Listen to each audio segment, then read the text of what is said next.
Your Honor, this is case number 237 on the calendar in the matter of Peterson versus Peterson. Parties have been sworn in, Judge. You may be seated. Mr. Peterson. Yes. This is your grandma. Yes. Your grandma says that she made some loans to you while you were living with her. Yes. Over $3,000? Yes. And you say that there was never a loan, and if there was, you gave her some money in cash, and you bartered for some of it by taking care of her and doing her landscaping. Yes. When did you go and live with your grandmother? It was back in February 2003. Why? Well, due to divorce situations with my parents, my dad needed a room so my sisters could live with him, and I had to go. You weren't having trouble with your father, were you? No. So when you realized that you had to find another place to live, did you call your grandmother? No. Well, how did it come about that you went to live with her? I went on my own, and I was in my car for a little bit. You were in your car? Yes. Why were you in your car? Because I didn't want to beg anyone. I didn't want to ask anyone to do anything. How were you supporting yourself? I was going store to store with getting pop cans. Well, why weren't you working? I was previously laid off from another job. How long hadn't you worked? Since October of '02. Well, maybe that's why your father told you to get out. No. Your grandmother said yes. So your grandmother volunteered to take you in? I had a cell phone that was about to expire and stuff. She called me on it and was wondering where I was. She didn't want me to... She was basically saying, I don't want you to live on the car. I thought you were going to come live with me. I was like, okay, I will. Is that what happened? No, I hadn't had any contact with Justin. Nobody had. And I was very worried about him. And he showed up on my doorstep. I just accepted that he would come and stay with me. Now tell me about these loans that you claim you made to your grandson. Okay, he got a job through some friends of mine. Great. Starting when? I'm not positive. February 5th. Great. So practically right away? Yes. It was before I moved in. Go ahead. No, you already lived with me, Justin. Anyway, he owed quite a few bills. His car needed work. He was driving without a license, without insurance, and he was picked up once that I know of and his car taken away, and I think they took him away too, and his father got him out. So I asked him to make a list of what he owed, and we worked out together what the loan would be. And I have a copy of the original check was $3,500. Yeah, see it, please.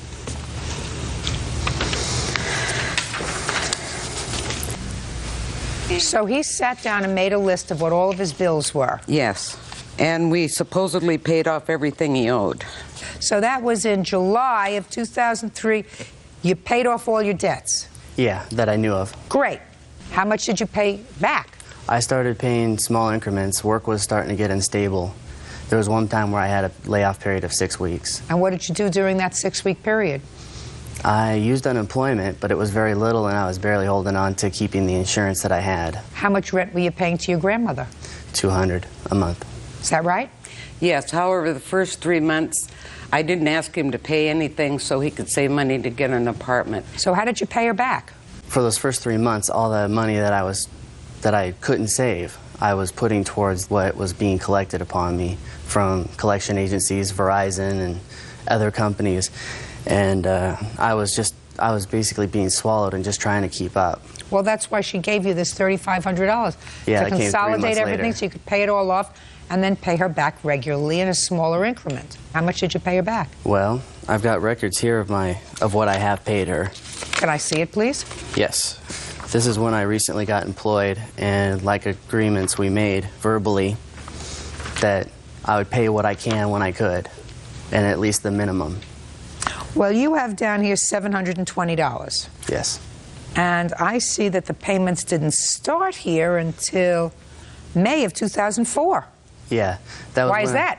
Well, that was when I moved to Umatilla for work. But, Your Honor, also, I got one of the bills, the statements from the credit card company, and there was a $250... What credit card company? You gave him a check. Yes, I did, but it's from a Chase Manhattan Bank. It's from a credit card company. I see. So they took this right off a credit card. Yes.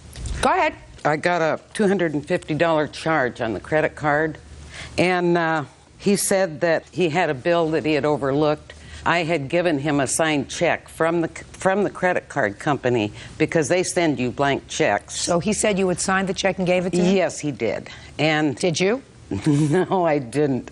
You mean he told you that you would sign the blank check? Yes. And anyway, I didn't argue with him because he's always right. So I called the credit company and asked them for a copy of the check because I knew I hadn't given him a check and signed it. Can I see it, please? It was a check that he had forged. And he had said, well... Just a second. What do you have to say about that, Justin? I'd gotten a notice from Verizon for my cell phone that had expired, and I had $350 still left in the bank, and I needed a little extra to do that. I called her on the phone. She was kind of slurring her words, which I figured she'd been drinking, and she said, okay. So she is correct that you forged her name to the check. I signed it, yes. You forged her name to the check. Yes, I signed it. She didn't turn you in, did she? No. When did you tell your grandmother exactly how much you wrote out this check for? Afterwards, she confronted me about it later. I figured she already knew because I'd called her. And when did you leave got your grandmother's house? Late January, early February of 2004. Tell me about that. She was in Palm Springs, and we were having troubles. Every time I'd come home, it was Justin, Justin, Justin, Justin, and I'm just trying to get by. Justin, Justin, Justin, Justin, what? She would confront me about, you need to do more, you need to do more, you need to pay more, and it's like, I'm trying.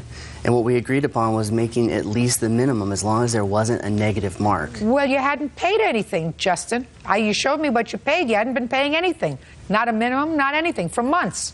I had also done work for her, which she agreed upon. So tell me about that, Justin. Well, she was complaining about the lawn. I offered, Grandma, since I'm not able to get you as much, I could do the lawn for you. I could have it done in one day. Try not to look at the walls, Justin. Try to look at me when you're testifying. I'm just recalling, Your Honor. Well, try to recall while you're looking at me. Okay. Well, I was trying to find ways. No, you're right. Are you cross-eyed? No. Then look at me. I was trying to get the balance covered and stuff, and I knew I was getting close to missing more. And I went to Right here, I went Justin. to a friend. I was just overlooking this. You don't have to look at anything. Tell the truth. You should be able to remember it. I am. Okay. And I went and purchased a bunch of sod. My buddy had come over too, Chris. What month was this in, Justin? I don't remember the exact month. Well, I it was would like you July to- or August Of what year? of 2003. I want you to think about whether it was July or August of 2003. I just remember it was a really hot day. And what you're telling me, Justin, is you had fallen behind in the payments. I was coming close to, yes. But previous to that, you had made the payments. Yes. How many payments had you made previous to that? Well, I'd given her bigger amounts of money, like $200, $250. One time she wrote, well, I gave her the checks. And So I that told was her- before you Yeah. were doing the landscaping. Yes. All right, now let me explain something to you, Justin, my dear.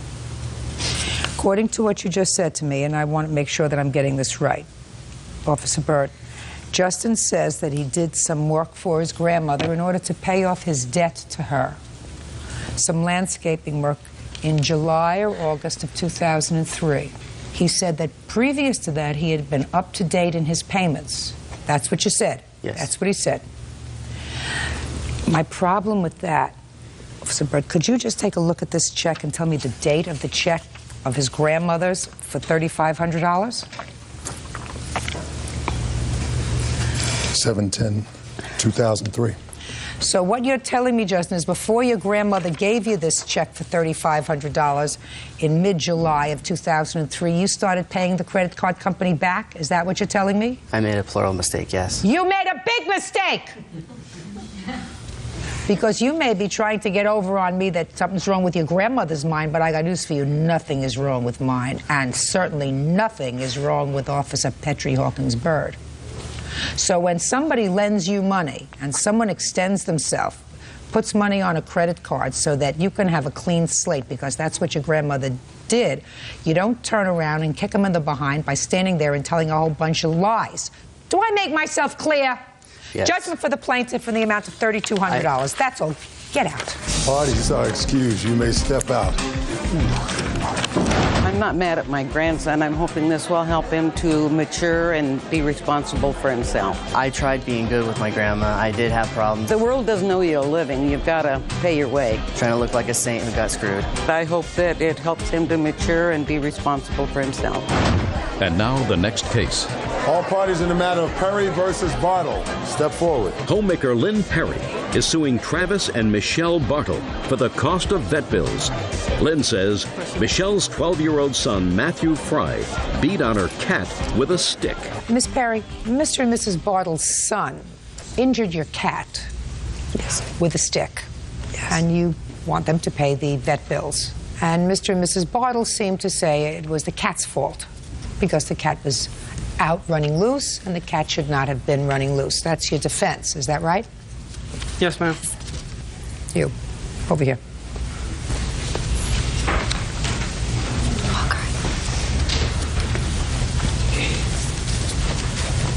Have a seat up here, okay? So, you watch me. Don't take your eyes off me for a second. Your son told you the following story, which I gather from your answer, that he was riding down the street at his grandmother's house and a dog was chasing him in the middle of the street. Yes, ma'am. And he had a stick and he accidentally hit the cat. That's what he told me. And that's what you believe. He told me that the bike hit the cat and then the stick hit the cat too, yeah. Oh. Now your cat was seriously injured. Yes, ma'am. What kind of a cat is it? She's actually a mutt. She's pure white, one blue eye, one gray eye, 16 years old. Managed to get through 16 years before she met this young man. Yes, ma'am. What kind of injuries did she have? She's lost some sight in her left eye, and she was bleeding from her nose and her mouth when the incident happened. So she was hit in the face with a stick. Yes, ma'am. Judge Judy continues in a moment. Now you want to tell me how you hit this cat with the stick? Yes, ma'am. And I want to hear the truth from you. Yes, ma'am. You say yes, ma'am. You make sure you believe yes, ma'am. Yes, ma'am. Real cases, real people. Judge Judy. Lynn Perry says 12-year-old Matthew Fry beat on her pet cat with a stick. Matthew claims it was an accident. You have photographs of the cat? I do. I'd like to see. This one's So 2 far, years you're doing ago. very well. This Don't take one's- your eyes off me. This one's 2 years ago. She's fat and healthy. This one's current. 2 years ago. Current. Big white cat. She was a big white cat. She was about over 20 pounds 2 years ago. Currently, she's about 6.5 pounds. You're 12 years old? Yes. You do okay in school? Yeah. When did you go to your grandmother's house that day, Matthew? We went over there that morning. Who went over there? Me and my two sisters. Now, there came a point at some time that you were outside on your bike. Yeah. Who were you riding with, yourself or with your sisters? I was by myself. It was after I took my sisters to their friends. And about how far was that? A block, 2 blocks? About a block. Did you have any trouble taking your sisters over to their friend's house? No. Did you have any trouble coming back? The Look at me. dog. Look at me. I was getting chased by the dog. Oh, on that's one what of you my just friends. don't. Was it a big dog? It was a bulldog. It was about up to my knees. And where did that big bulldog start to chase you, Matthew? Right as a stop sign after I was coming down the hill, I was going to turn down and go down the hill, and it started chasing me. And you didn't get off your bike from the time the bulldog started to chase you until the time you hit the cat. Is that right? Yes, ma'am. So you tell me when you got this stick. Is not an answer. Look right here. I left with the stick from my grandma's. You did? Yes. Why would you leave carrying a stick? The dog was chasing me. No. The dog didn't start chasing you until you got to a stop sign, Matthew. Yeah, from my sister's friend's house. That's not what you told me. You told me that the dog started to chase you when you were making a turn at a stop sign. Yes, ma'am. Or right as I take the right turn, he started chasing me. Right, and you didn't get off the bike. So if the dog was chasing you, and I asked you, when did you get this big stick? before I left the house. Why would you start carrying a stick on your bicycle? Because he's bit me before, and I didn't want to get bit again. And Matthew, I don't believe you. My mom was Matthew, I don't believe you. You may have told that story to your mother and father about the big dog chasing you and the stick, but I don't believe it. You understand what I'm saying to you? Yes, ma'am. Now, you want to tell me how you hit this cat with the stick? Yes, ma'am. And I want to hear the truth from you. Yes, ma'am. You say yes, ma'am. You make sure you believe yes, ma'am. Yes, ma'am. Go ahead. I was riding down the hill with the stick in my hand because that's when the How dog big was chasing me. Yeah, how big a stick was it? It was a broomstick. A broomstick? Broke in half. Go ahead. I was riding down through there, and I was looking back. That's the time that the dog was chasing me. And I kept on looking back, and he wasn't there. And I turned around. I didn't know what it was until I hit it. And I saw that it was a cat. I really didn't mean to, but no. I still don't know how it got hit in the face with the stick. I was riding down through there, and it was in the middle of the road. And I looked back, then I looked forward, and I hit it. And with the stick? Yes, ma'am. Baloney. Go sit down. It's not true. It's not the way it happened. Well, he told me that he hit the cat with the bike and then the stick, and the bike has freestyle pegs on the front. He was lying to you. He's a fibber. I had 10 grandchildren. Most of them ride bicycles. None of them ride a bicycle carrying a broomstick. None of them. And I raised 5 children. None of them ride their bicycle that they're supposed to hold on to with 2 hands, carrying a broomstick in one hand unless they're looking for trouble. You got me? Yes, ma'am. You understand? Yes, ma'am. You understand? Yes, ma'am. They may have believed you momentarily. Maybe they still do. I don't believe you, Matthew. You're not supposed to hurt a living thing, ever. And if a dog was chasing you, you don't take your bike out. You stay at your grandmother's house. And if it was chasing you when you took your sister to their friend's house, stay at the friend's house and call your grandmother. And call your mother and say, I'm afraid to go home because this big bulldog is chasing me. Yes, you understand? Yes, that's why I don't believe you. All they're asking for is their vet bills. You're lucky. Judgment for the plaintiff in the amount of $605.01. That's all. Thank you. Parties are excused. You may step out. Excuse me, ladies. Shh. Your Honor, this is case number 519 on the calendar in the matter of Vadvilovich versus Cash. Parties have been sworn in, Judge. You're welcome. You may be seated. Folks, have a seat, please. Ms. Vadvilovich, the defendant is your former boyfriend. You say he owes you money for a car down payment and a cruise. He says he doesn't owe you any money. As a matter of fact, you owe him money. You damaged his car. You had a hissy fit.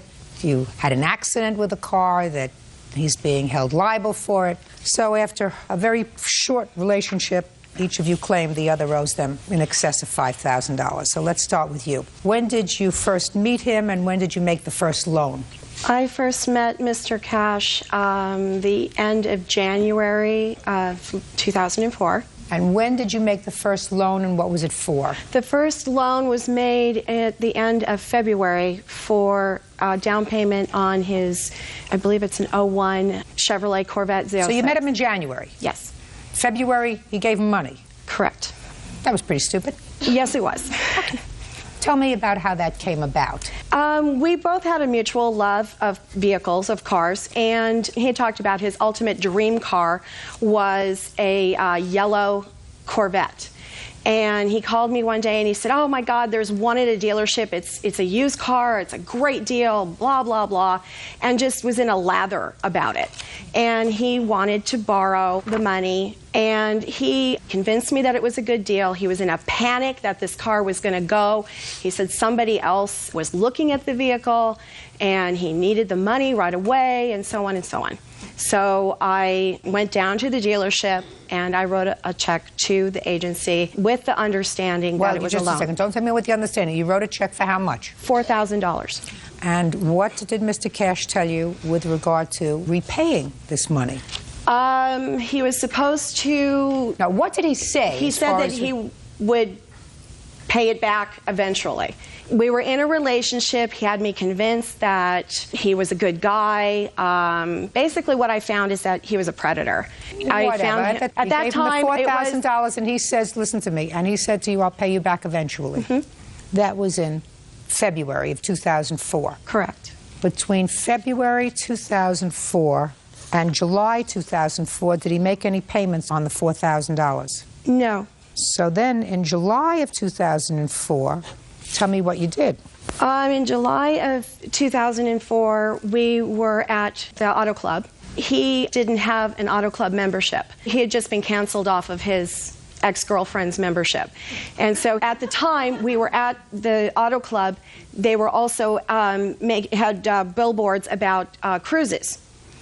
And he's like, "Oh, it would be so great to go on a cruise," and convinced me to go on a cruise, and let's put a down payment on a cruise. And instead of doing the inexpensive cruise, he wanted to go to the 7-day Mexican Riviera cruise. And at that point, he put $500 on his credit card. Well, it's an ATM credit card. And then I gave him a check for that amount to cover the down payment. You have your canceled check to him for that? Yes. I'd like to see it. It was bundled into this. He borrowed the full amount. It was bundled. Is there any reason why you didn't list these other amounts as loans in your complaint? Well, if I were to actually total up everything that I loaned Mr. Cash over the 8 months that we were together, it's in excess of $20,000.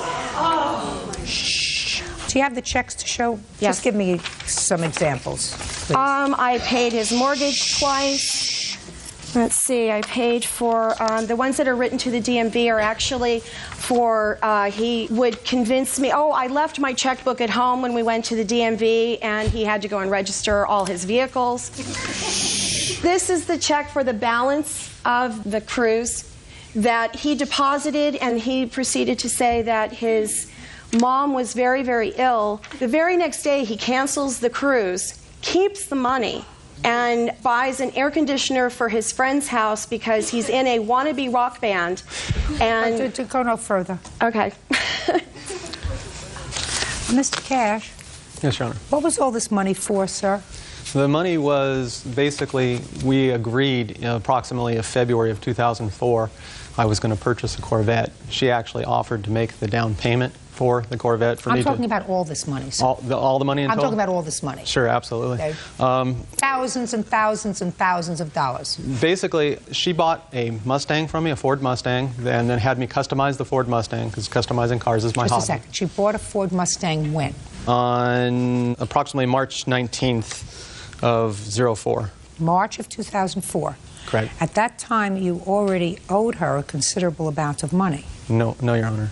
No, because what happened is we agreed in February that this arrangement would happen. She took possession of the car on March 19th of 04. Also, she purchased other cars, which she was going to have me customize, also do repairs to her house. I'm not interested, so all the checks I'm not are for all interested the in things. repairs for that. So what you're telling me is these checks, thousands and thousands of dollars, represent automobiles that she purchased from you. Amongst other things, I bailed her out of jail. There was lots of things that the money went toward. Judge Judy continues in a moment.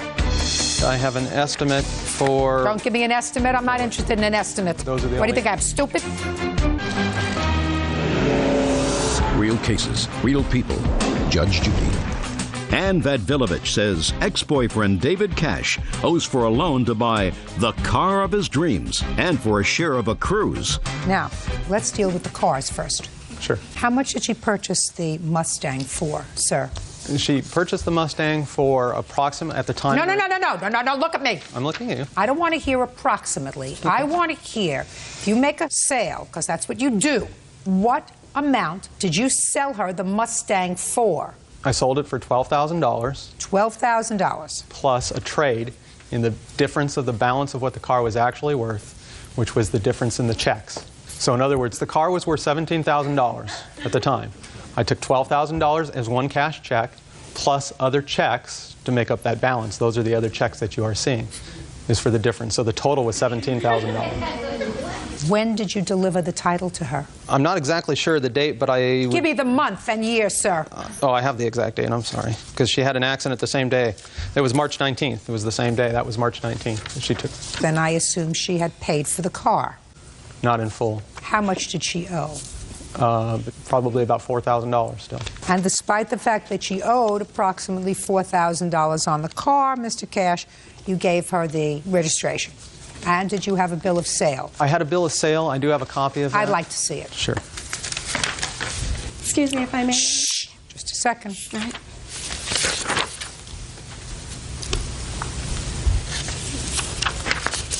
And, Your Honor, I also have the receipt. Shh. This says the car was purchased for $12,000, sir, on March 19th. Correct. That's what this says. Correct.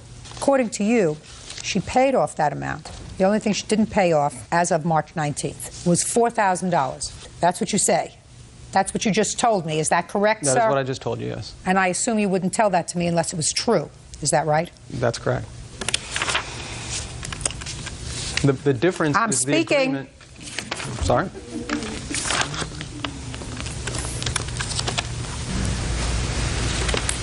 So, subsequent to the 19th of March, she gave you checks totaling in excess of $16,700.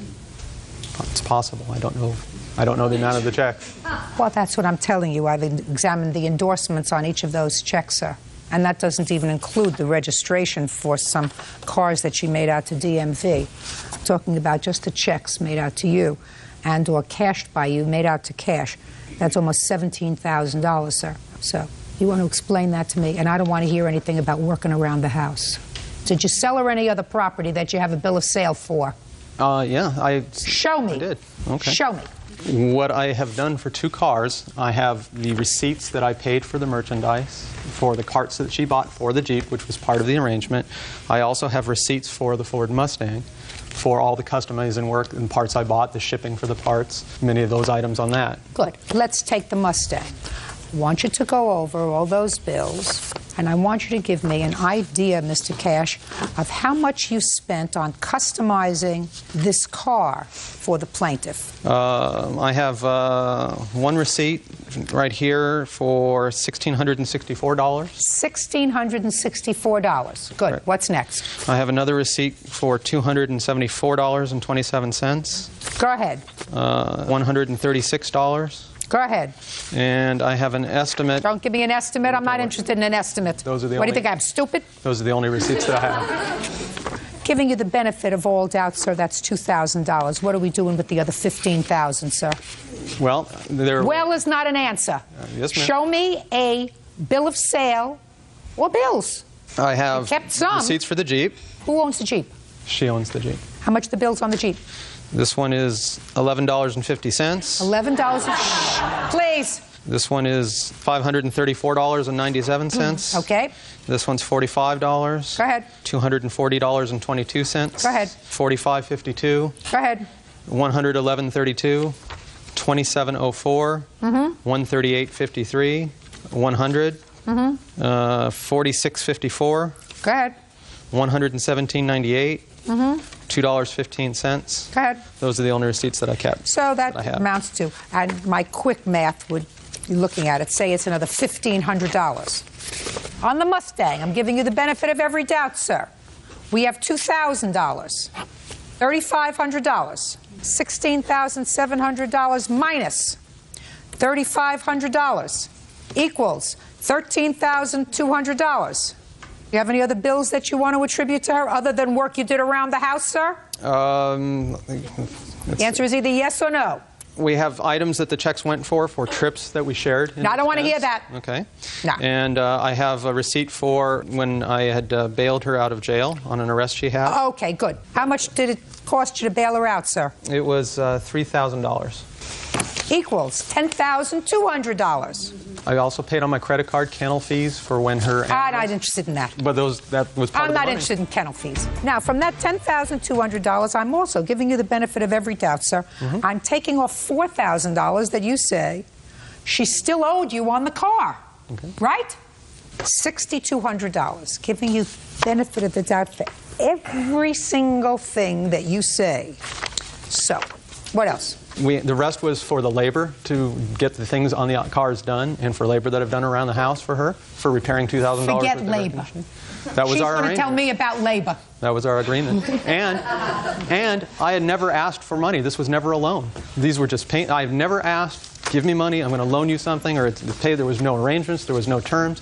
This was entirely, if something was done, here's a check for it. Everything was great until all of a sudden she was upset that she couldn't be with me in a relationship. When that one happened, she got upset.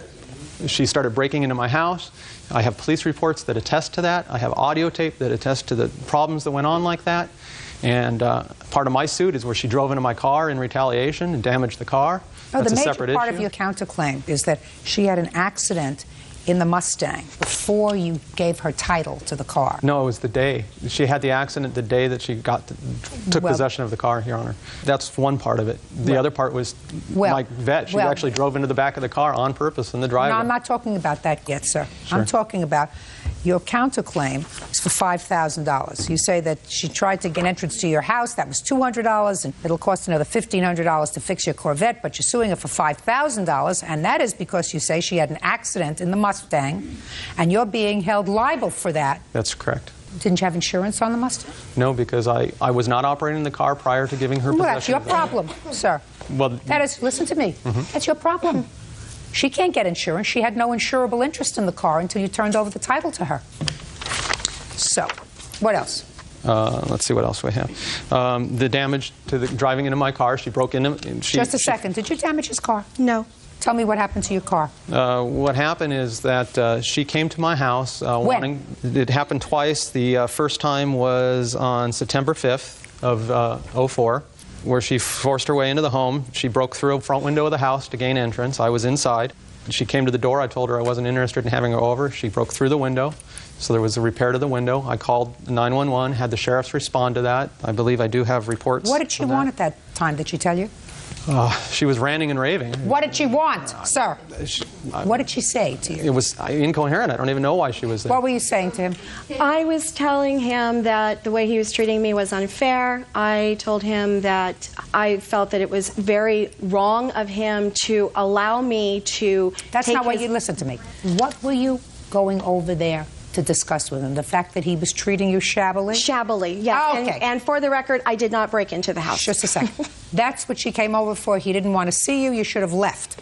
You got it? Correct. Yes. Doesn't want to see you. You leave. So September 5th, she was complaining in a very loud fashion that you were treating her shabbily. I assume you had cut off contact at that point. I had attempted. In fact, I went and filed a restraining order. And then again, on 10 of 04, this happened again, where she forced way into the house, took items from my house, including much of the paperwork that I can't present to you today for the balance of the check, keys to another vehicle of mine, which the next day showed up stolen. I had filed a police report on that, and in the police report...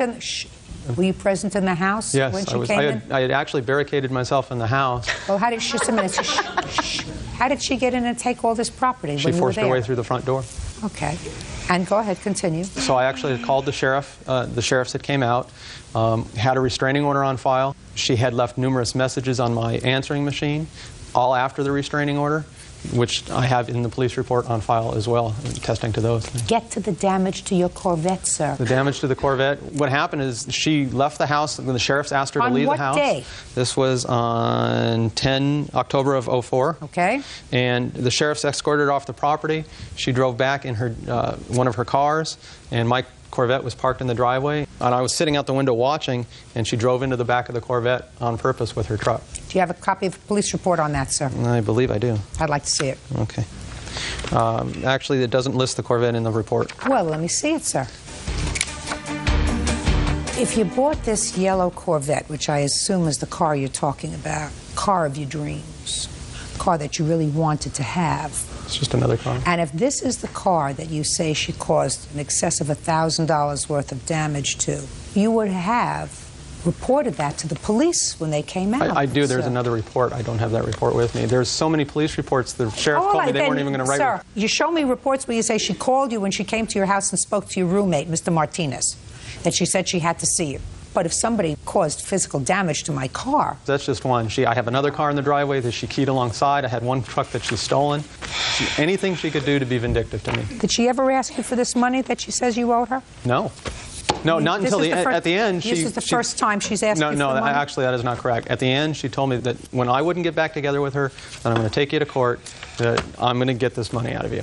And that, get this money out of you, or get this money that you owe me that I thought we were going to be get this in a money relationship? out of you because I do not owe her money. Yeah, judgment for the plaintiff in the amount of $5,000. Your counterclaims dismissed. That's all. Thank you, Your Honor. Parties are excused. You may step out. All rise.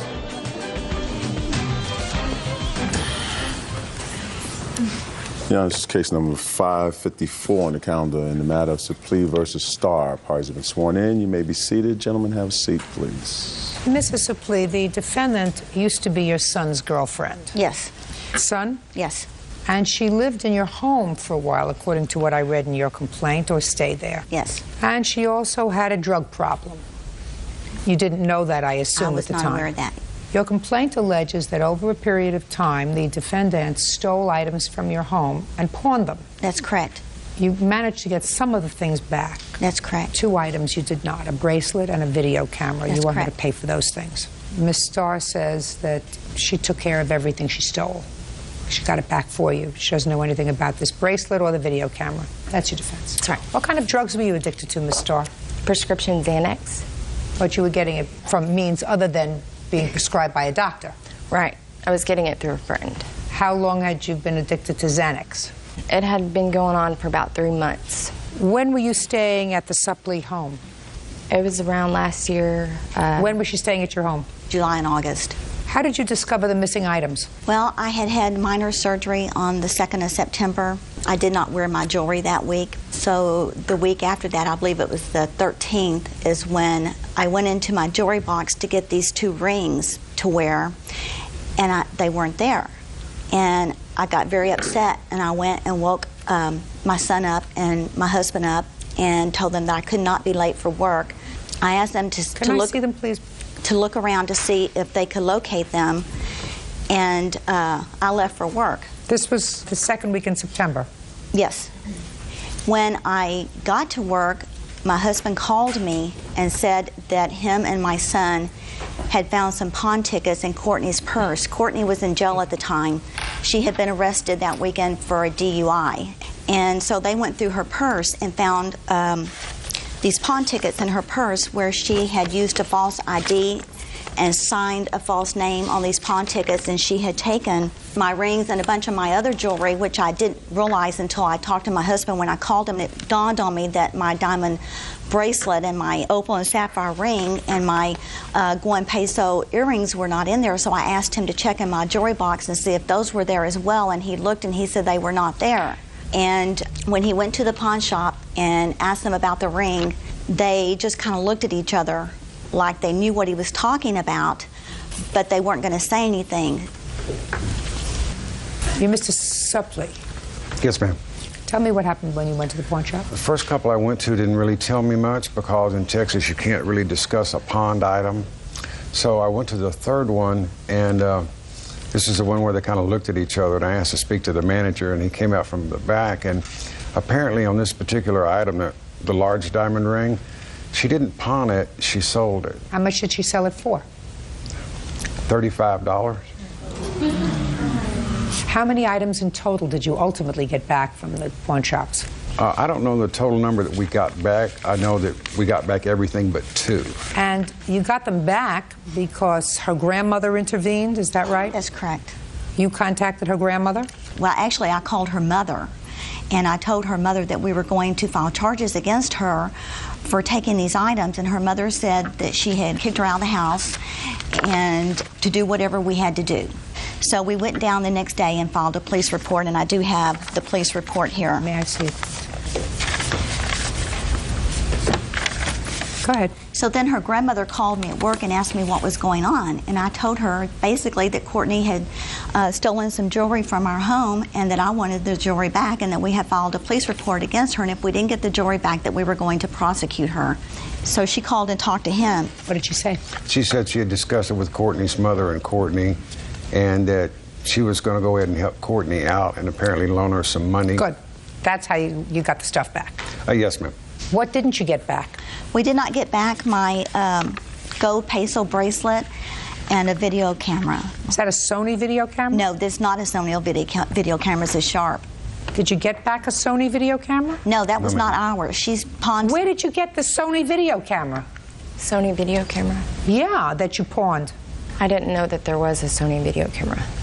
So it's possible that you were not in complete control of your senses at all times when you took this property and you stole from more homes than one. True.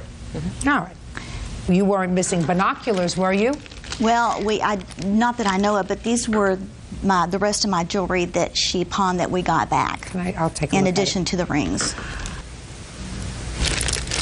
But I see here binoculars, DVD movies, Black & Decker hedge cutter. We did not realize those were even gone until we went to the pawn shop, and those were there. Only then did we realize that those had been taken. Okay. All right, Miss Starr. I'm going to listen. Do you have anything to say to me? I remember taking the jewelry, all the jewelry. When did you take the jewelry? It was spread out. It was like an everyday thing. It happened. It went on for a month. So you mean each day you would go and take something else? Mm-hmm. Just so I could go get more Xanax. Where else did you steal from? I also stole from my own family. Judge Judy continues in a moment. She has a mother, she has a grandmother. Didn't it strike you, young man, that if she wasn't welcome in her mother's house and her grandmother's house, that there might be something wrong with her? And later today, your oldest son had been in the Marines. He came back from the Marines and tragically he committed suicide. Yes, ma'am. real cases, real people. Judge Judy. Gwendolyn Suplee says her son's ex-girlfriend, Courtney Starr, stole her jewelry and video camera and pawned them for drugs. How much is the gold bracelet worth? The gold bracelet we bought 15 years ago when we went on a trip to Cancun. So since it was 15 years ago, I do not have a receipt for it, but it was $650. I have pictures of me wearing it. Can I see it, please? Yes. What's the son's name? James. James, you're going to take your father's place, please.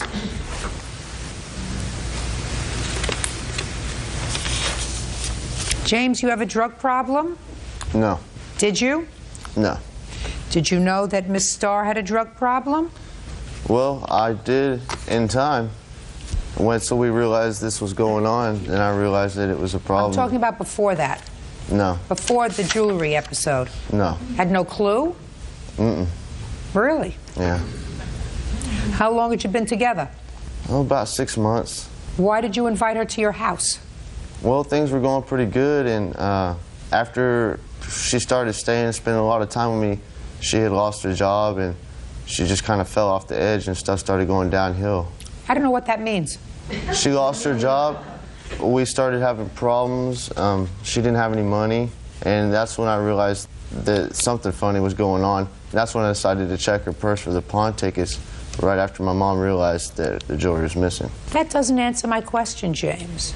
If you're dating somebody for 6 months, you don't invite them to come to your house to stay. She has a mother, she has a grandmother. Didn't it strike you, young man, that if she wasn't welcome in her mother's house and her grandmother's house, that there might be something wrong with her? Yeah, I mean, she's welcome at her mother's and her grandmother's house. It was... James, what do you do? I'm a human resource manager. How old are you? 25. Where do you live? Lake Dallas, Texas. Do you live at home? Yes. Not anymore. I just recently moved out a few weeks ago. Who do you live with? 2 roommates. Perfect. That'll help him grow up. It's time. Time he wasn't tethered to your side. Do you have any other children home? No, I do not. Yes! When did you buy the video camera? We bought the video camera in 1979. Here is the receipt for the video camera. Can I see it, please? It came from Fry Electronics. You have receipts from 1979. You are one organized lady. I did not. I had to call them up, and we had to get them to mail it to us. I did not have it. 1979, Gwen. Huh? It wasn't 1979. What year was it? Well, it'll say on the receipt, Yeah. but it wasn't 79. Okay.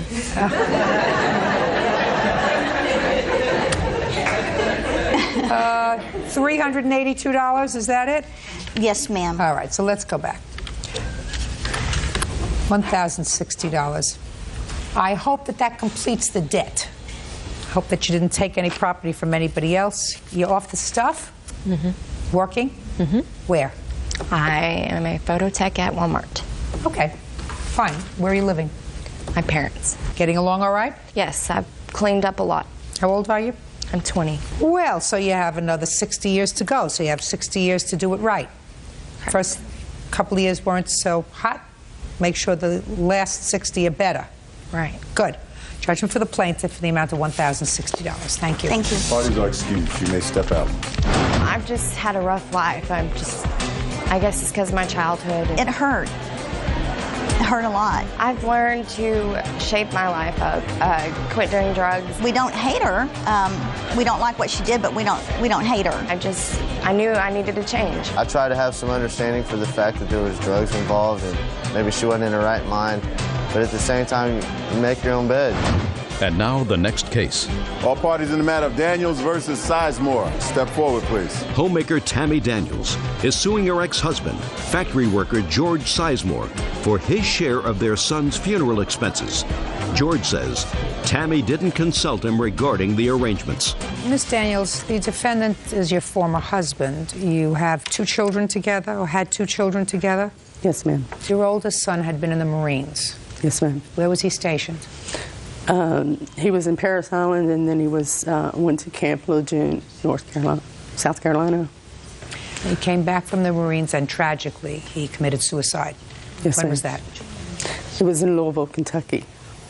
When? On July the 17th, 2004. It is your claim that your former husband agreed to pay for half of certain funeral expenses, and he did not. Yes. That's what you're suing him for. Yes, ma'am. And your former husband says that he was not consulted with regard to things that you purchased, certain flowers, memorial stone, and he's not paying for it.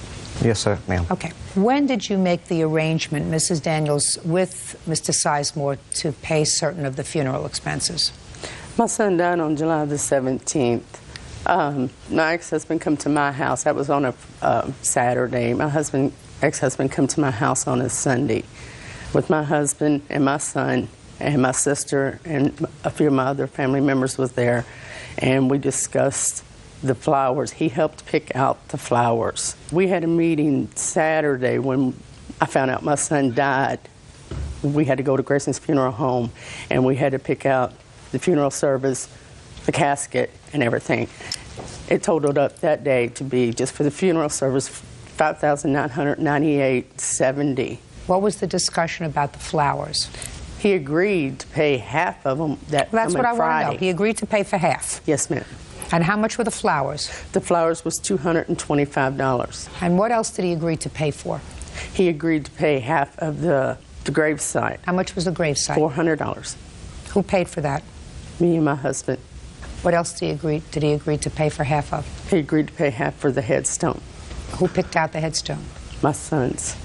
Did Mr. Sizemore have any input in the headstone? Yes, I called him that Saturday morning when we were going to look for the headstone and asked him if him and Mary would meet us up at the monument, and he said that he couldn't make it. I said, George, are you going to help me with our son's headstone and the money you owe us? And he said, I don't have the effing money. I'm going to hear you, Mr. Sizemore. Okay. To start out with, yes, we started looking at the flowers on that Sunday.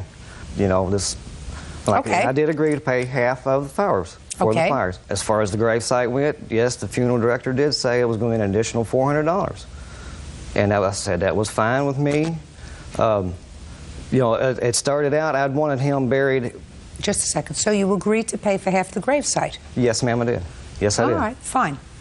Okay, and during the time that we were setting up the funeral arrangements and the graves and all that, I was asked that, you know, we were asked where did we want him buried. I wanted him buried in my family area. Okay, her sister and her spoke up and said, well, we want him close to our mom, which is fine if he'd been buried there. My son is buried in a public cemetery by himself. You know, I didn't agree to that site. Why is that, Ms. Daniels? My son is buried where the spots was open, and it's right down from my mom. And just a minute. Is there any reason why, if he wasn't buried in the same plot as your family, that he wasn't buried in Mr. Sizemore's family's plot? He lives about 6 miles from where we live. He has to come through Charlestown to go to Otisco. He goes by my son's grave every day. That was right there where everybody could go and visit my son. Okay, fine, that's a reason. That's a reason. Okay, so far, Mr. Sizemore, I see that you owe your former wife $312 for the expenses that you agreed to pay half for and did not. I don't know about the tombstone because I haven't heard an agreement to pay for half of that. As far as the headstone goes, they called and asked me about, meeting and getting it. And I told them that the only requirement that I actually asked for on that is that it be black granite. Time prior, before my son passed away, we talk about things like that because, I'm getting older. And he's always telling me, How old are you? 42. Okay. When you're 42, you don't think about what color granite you want on your gravesite. I do. Life's too fast to think about things like that. But anyways, to go on, I said the only thing that I really require is that it be black granite, and with him being in the military, he's very proud of that. I wanted that. I wanted something with his battalion or whatever. And I said, I will not pay over $1,000 for my half of this headstone. Okay, so how much was that stone? The headstone totaled out to $3,745. Okay. So he already told you that he wasn't going to pay for more than $1,000? No, he did not. He told me he would pay half when I talked to him on the phone. Judge Judy continues in a moment. Was the stone that you selected black granite? Yes, ma'am. Is black granite? He's never been there to see. Ma'am, I cannot go up there. If my family's gone. I said, yeah. So as far as I know, it is, yes. Okay, well, then you got half of what you wanted because I assume it doesn't say anything about the military. Is that right? Ma'am, I don't know. Yes, it does. This guy's military picture on it. So it has his military picture on it. So you got your black granite and you got his picture on it. Okay. Right? Yes, ma'am. And you got to pay $1,000 for it. That's what you said. Let's say that that's what you said, that you were going to pay $1,000 for it. So that's $1,312. Look, Miss Daniels, when somebody dies prematurely like this, anger is a much easier emotion to deal with than loss and sorrow. Don't be angry. Don't be angry at her. The fact that your son isn't buried in a place that you would have preferred. I'm not angry with her. So don't be angry. I'm not. You have to sort of put a period, take care of this responsibility. Yes, ma'am. And look forward. Don't say anything else. That's all. Thank you. Thank you. Parties are excused. You may step out. Montgomery. Parties have been sworn in, Judge. You may be seated. Gentlemen, have seats, please.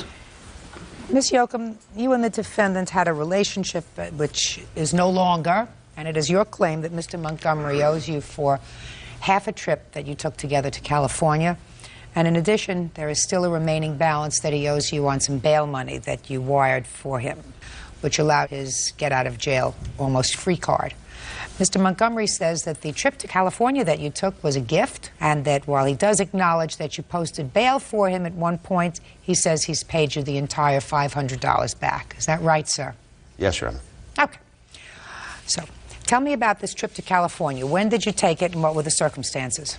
Your Honor, Mr. Montgomery in August had offered to take me on vacation for my birthday, which is September 9th. Offered to pay for it with the check for vacation that he had been anticipated on receiving. I don't know. Ms. Yoakum, listen to me. There are certain things that ring true. Right. Boyfriends say, I want to take you on a vacation. Let's go on a vacation. Right. Great. Where do you want to go? I want to go to California. California. Boyfriend doesn't say, I'm going to pay for it with a check that I'm going to get from my job when I left and my... That you don't discuss. At that point in time, I was not able to afford to go. So let's go back a little bit. It's August, and you discussed going on a vacation. Yes. Tell me where you were when you first started to discuss going on the vacation. We were at my home discussing going on vacation for my birthday. He had told me that he was going to pay for the entire trip from a vacation check from his former employer. Tell me how he said that to you. I said, you know, I can't afford to go on this trip right now. So he didn't say to you, I want to take you on a trip for your birthday. Yes, he did. Shh. Miss Yoakum, listen to me carefully. If he said, I want to take you on a trip for your birthday, then you wouldn't have had any discussion with him about, I can't pay for it now. Do you understand what I'm saying to you? Don't fudge the truth. The truth may be all that you need. But when I ask you what was said, you're going to tell me exactly what was said. Because if he said to you, I'm taking you away for your birthday, your response would not have been, I can't afford to go now. Because that wouldn't have been a logical response. Logical response would have been, oh, great. Do you understand what I'm saying to you? Right. Okay, now let's go. Let me hear your version. What happened is she wanted to go away for a weekend. It was Labor Day weekend, and I had a long weekend off at work. Now, since I had a long weekend off at work, she said, let's go get away, and we were trying to decide where to go. I said, well, I don't have any money on me. I didn't have much money. I just started work at a job closer to her home. And I did get a check right before I went. I said, well, I have a check before I go. All I'll have is spending money. She said, don't worry about it. I'll purchase the tickets. I'll get the hotel wherever we're going to stay and take what money you have and use that for spending money, which I did. And you went away Labor Day weekend? Yes. Yes, I have the receipts for the amounts charged on my credit card. Let me see.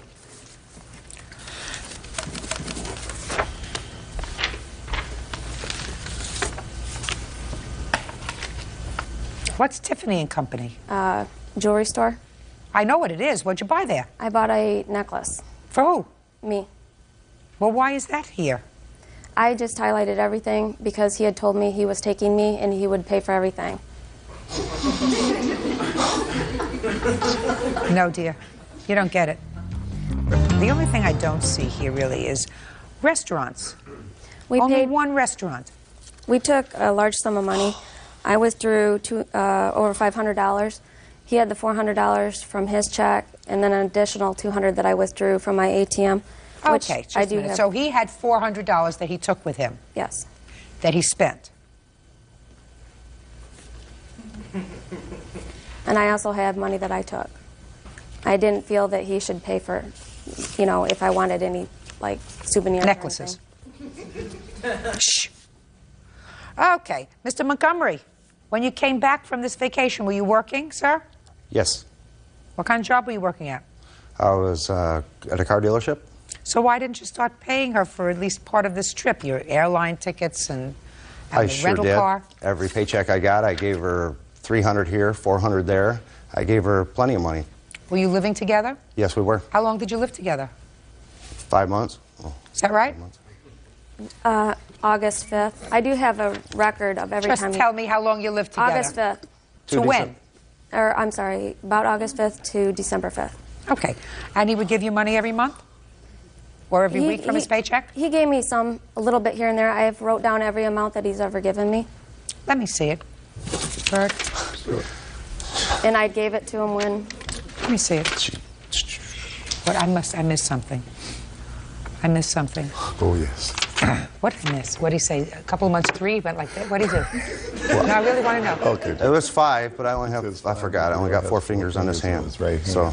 And then he switched up, and it was... I know I missed something. It was a moment. All right, let's get to the bail. Oh. Why were you arrested, sir? From a previous relationship, a crazy ex-girlfriend. Going through some problems. It had nothing pertaining to do with us. So you were arrested on an assault charge or domestic violence? It was a home invasion charge. I have that right here if you'd like. When we got back from California, Can I take a look at it? she went and bought a wedding dress. She wanted to get married that soon. She went and purchased a wedding dress. Mr. Montgomery, I'm talking about your arrest. You're talking to me about wedding veils. Did these two things have anything to do with each other? No. Good. And if you thought that you were going to get me off track just because of my age, you are not going to be successful, sir. What was the date that you posted this bond? The date of the bond was, it was 3 days before Thanksgiving, right before Thanksgiving, like a week November, before, sir, and you separated... It was in November, yes. November. You separated shortly thereafter in December. Yes, I was at work, and she came to my work at 8 o'clock at night in the freezing cold. Whatever. With all my belongings. With her wedding Said, dress. Go out. Okay. How much did he pay you back? He paid me $220. Okay. So far, I am satisfied that he owes you $280 for the bond. I'm not so sure about the trip. He actually asked. I would like you to tell me why it was that after 5 months living together, you chose to evict him in the fashion that you did. We had a lot of arguments, and frankly, he scared me. His ex-girlfriend had brought him in on domestic violence charges. And you thought this was the safest way of dealing I thought with it was the safest way. I had my friend with me. I wasn't So sure you were what he afraid would of do. him? I was afraid. He made 2 death threats to me. You were afraid of him? Yes. Well, then my question is, and I know that this will sound a little naive to you, if you were afraid of him, why did you subsequently decide to have any contact with him? He told me he would pay me back before Christmas so that I would have money. Do you understand what I'm saying to you? If you're really afraid of somebody and you fear for your life, why would you sue somebody for a couple of bucks if you got them out of your life and they were gone? So that you would have contact with them again, even if it's only briefly. Your Honor, because I have PPO papers prepared and ready to go as soon as I get home. What's PPO? Personal protection order. Why would you bother with that, though? My question is, why would you bother? Because I've been in contact with his ex-girlfriend. I know what he's like. I know Just a minute. What contact have you had with him since he left in December? I haven't spoken to him. So he hasn't... Shh. You haven't spoken to him? He hasn't called you? He kept calling me until the 20th of December. So several months went by and it's no contact. So why do you have an application ready for a protective order? Because I'm being called as a witness in his felony trial. Being called in his felony trial by his ex-girlfriend as a witness? Yes. So you got together with the ex-girlfriend? Judge Judy continues in a moment. And later today, I did try to contact her, and she refused to sign. Just a minute. What do you want? She was harassing me. I didn't. I'm not looking at you. real cases, real people. Judge Judy. Cindy Yoakum says ex-boyfriend Andrew Montgomery owes for bail money and for a trip to California. Andrew says it was her idea to take the trip. It sounds to me as if you want nothing more to do with him and wanted to sever all ties and just get on with your life, you've certainly complicated it, and that was your own doing. Yes, I realize that. Good. So it was very foolish. She owes you $280 for the bail. The trip, hope you enjoyed it. That's all. Parties are excused. You may step out. He's got a history of using women. I thought she might help me out. She went and bought a wedding dress. Right after we got back from California, wanted to get married. I wasn't ready to get married, and I didn't want to get married to her. Let me see, he's asked me to marry him, he's asked his ex-girlfriend to marry him, and the one before that. He basically takes whoever's got the most money and uses them for whatever he can get. She contacted me after she booted me out, after she kicked me out, left me in the cold. She called me, had me come up and visit her 3 different times. He's got home invasion charges. Why am I the person that is the bad person in this case? And now the next case. All parties in the matter of DeCuckoo versus Carr. Step forward, please. 19-year-old spa attendant Teresa DeCuckoo is suing her ex-roommate, 20-year-old spa attendant Carol Carr, for breaking a lease. Carol says she gave proper notice.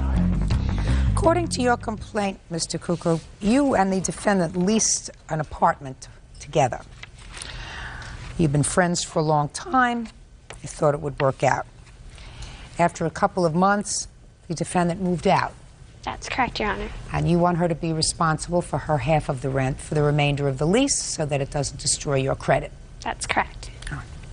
Defendant said she thought she was being more than fair. She had to move out. And she says you should get another roommate. When did you sign this lease? July 14th, 2002. What was the rent? The rent was $925. $512.50 was her responsibility. Are you still there? No, I'm not. You're not? No, What I'm not. happened?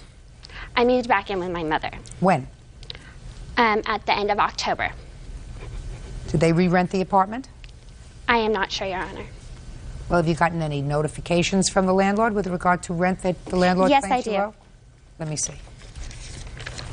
This is my 30-day notice to vacate the apartment.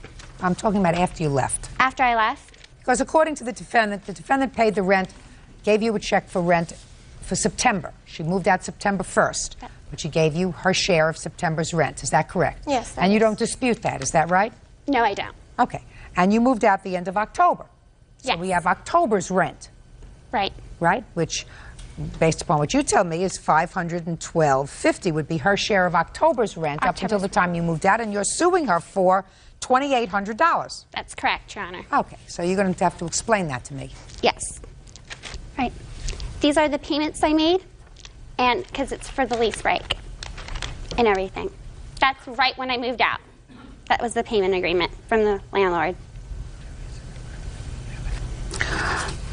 The fees that she was charged to break the lease were $1,836, Ms. Carr. Yes. Half of $1,836 is $918. I want you to explain to me why you should not be responsible for $918. Okay, I gave my 30 days notice like required in the lease contract. Your If I Honor, needed that to is move true. out. I don't want to hear you unless I come back and look at you. Do you understand? Yes. So No. Pay careful attention to me. Mm-hmm. You show me your lease, which says that if you give them 30 days notice, you're allowed to break your lease with no consequence by giving them 30 days notice. I have where it says the 30 days notice section right here. What does it say? Read it. Full term unless owner consents in writing, residence agrees not to move out of the apartment prior to the end of the lease term or renewal of the extension period without the rentals of the entire lease term or renewal or extension period. Ms. Carr, you know what that means? It means that if the owner agrees, did the owner agree that you move out?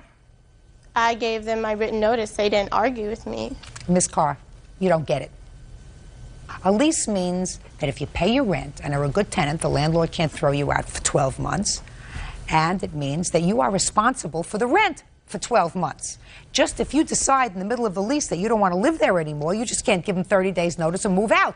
Well, I had a bad car accident That's at not the her beginning problem. of the month, and that's why. That's not her problem. That's your problem. Judge Judy continues in a moment. You have to be a grown-up. Your first responsibility was you signed a lease with somebody else. Somebody else that could not afford the apartment by themselves.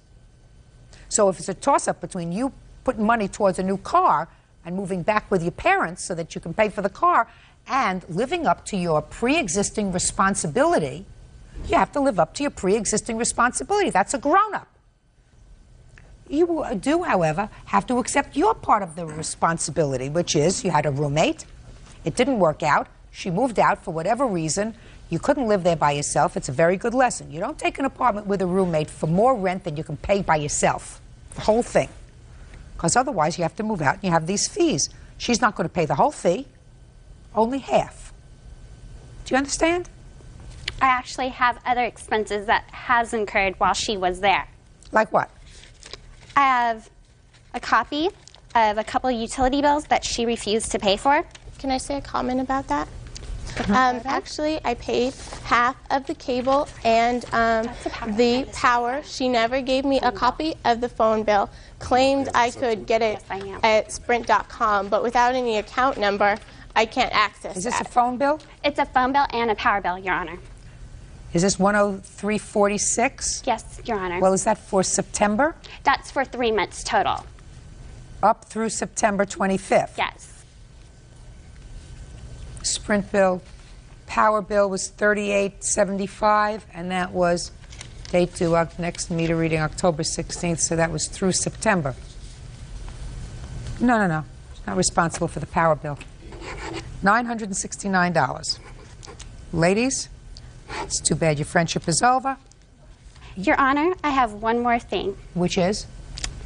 I did try to contact her, Which and is she what? refused to sign. She refused Well, she was contact. Shh, just a minute. What do you want? She was harassing me. I didn't. I'm not looking at you. So? She had refused a letter I sent to her house. So what? Saying her statements. So what? What does that have to do with what I'm talking about now? Nothing. Good. But, excuse me, I also have one more thing. What? My moving costs. that I had to vacate the apartment with. That's your problem. Your moving costs are your problem. Sometimes when you take a roommate and things don't work out, you have to move. You think that she's going to pay your moving expenses? At least half. Get a roommate.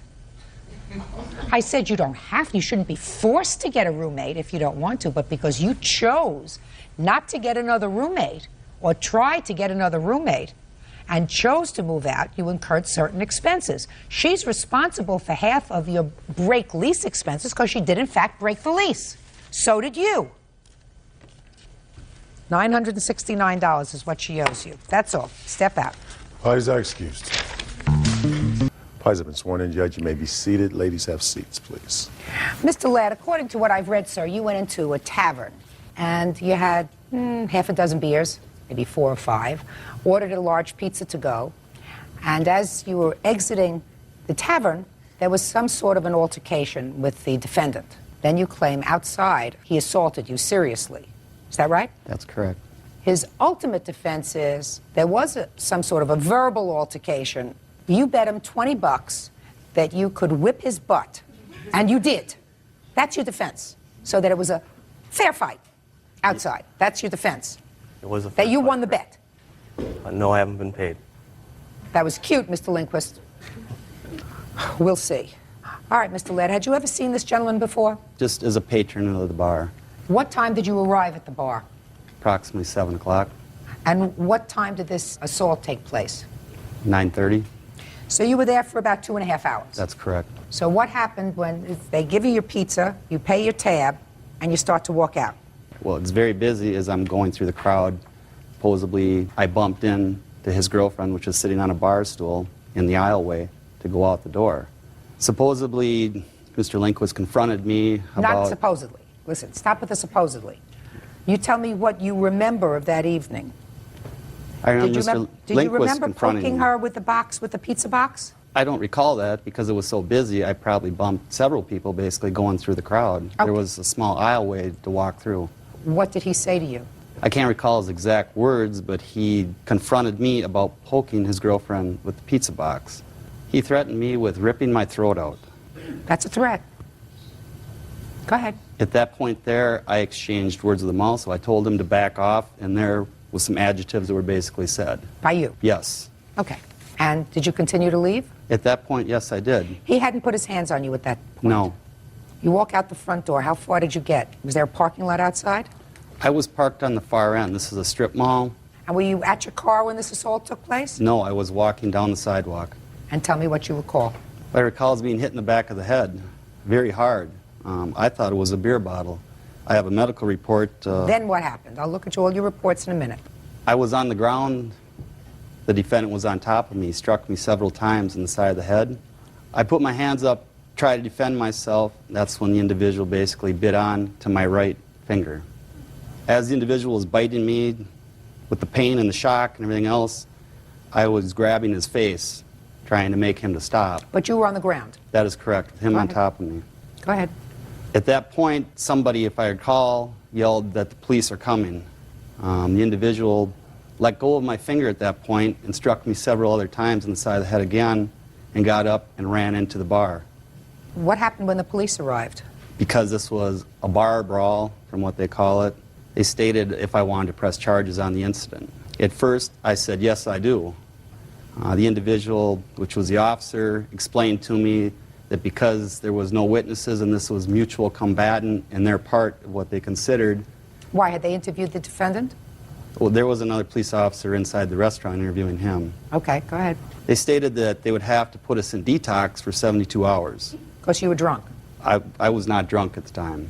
I have my witness which will state how much alcohol I consumed within the 2.5 hours to my body weight of 225 pounds at 6'2". How many beers did you have? I believe it was 4. Okay. The officer stated that to the fact that he would have to charge both of us with assault. So that you decided not to proceed? Because of the 72 hours, I am an instrumentation control specialist in a nuclear generating power plant.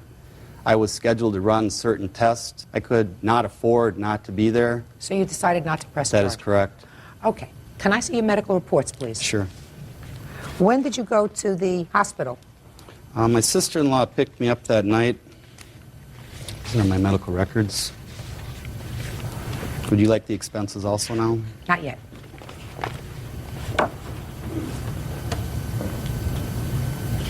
Did you get any police reports? Yes, I do. I'd like to have them too, please.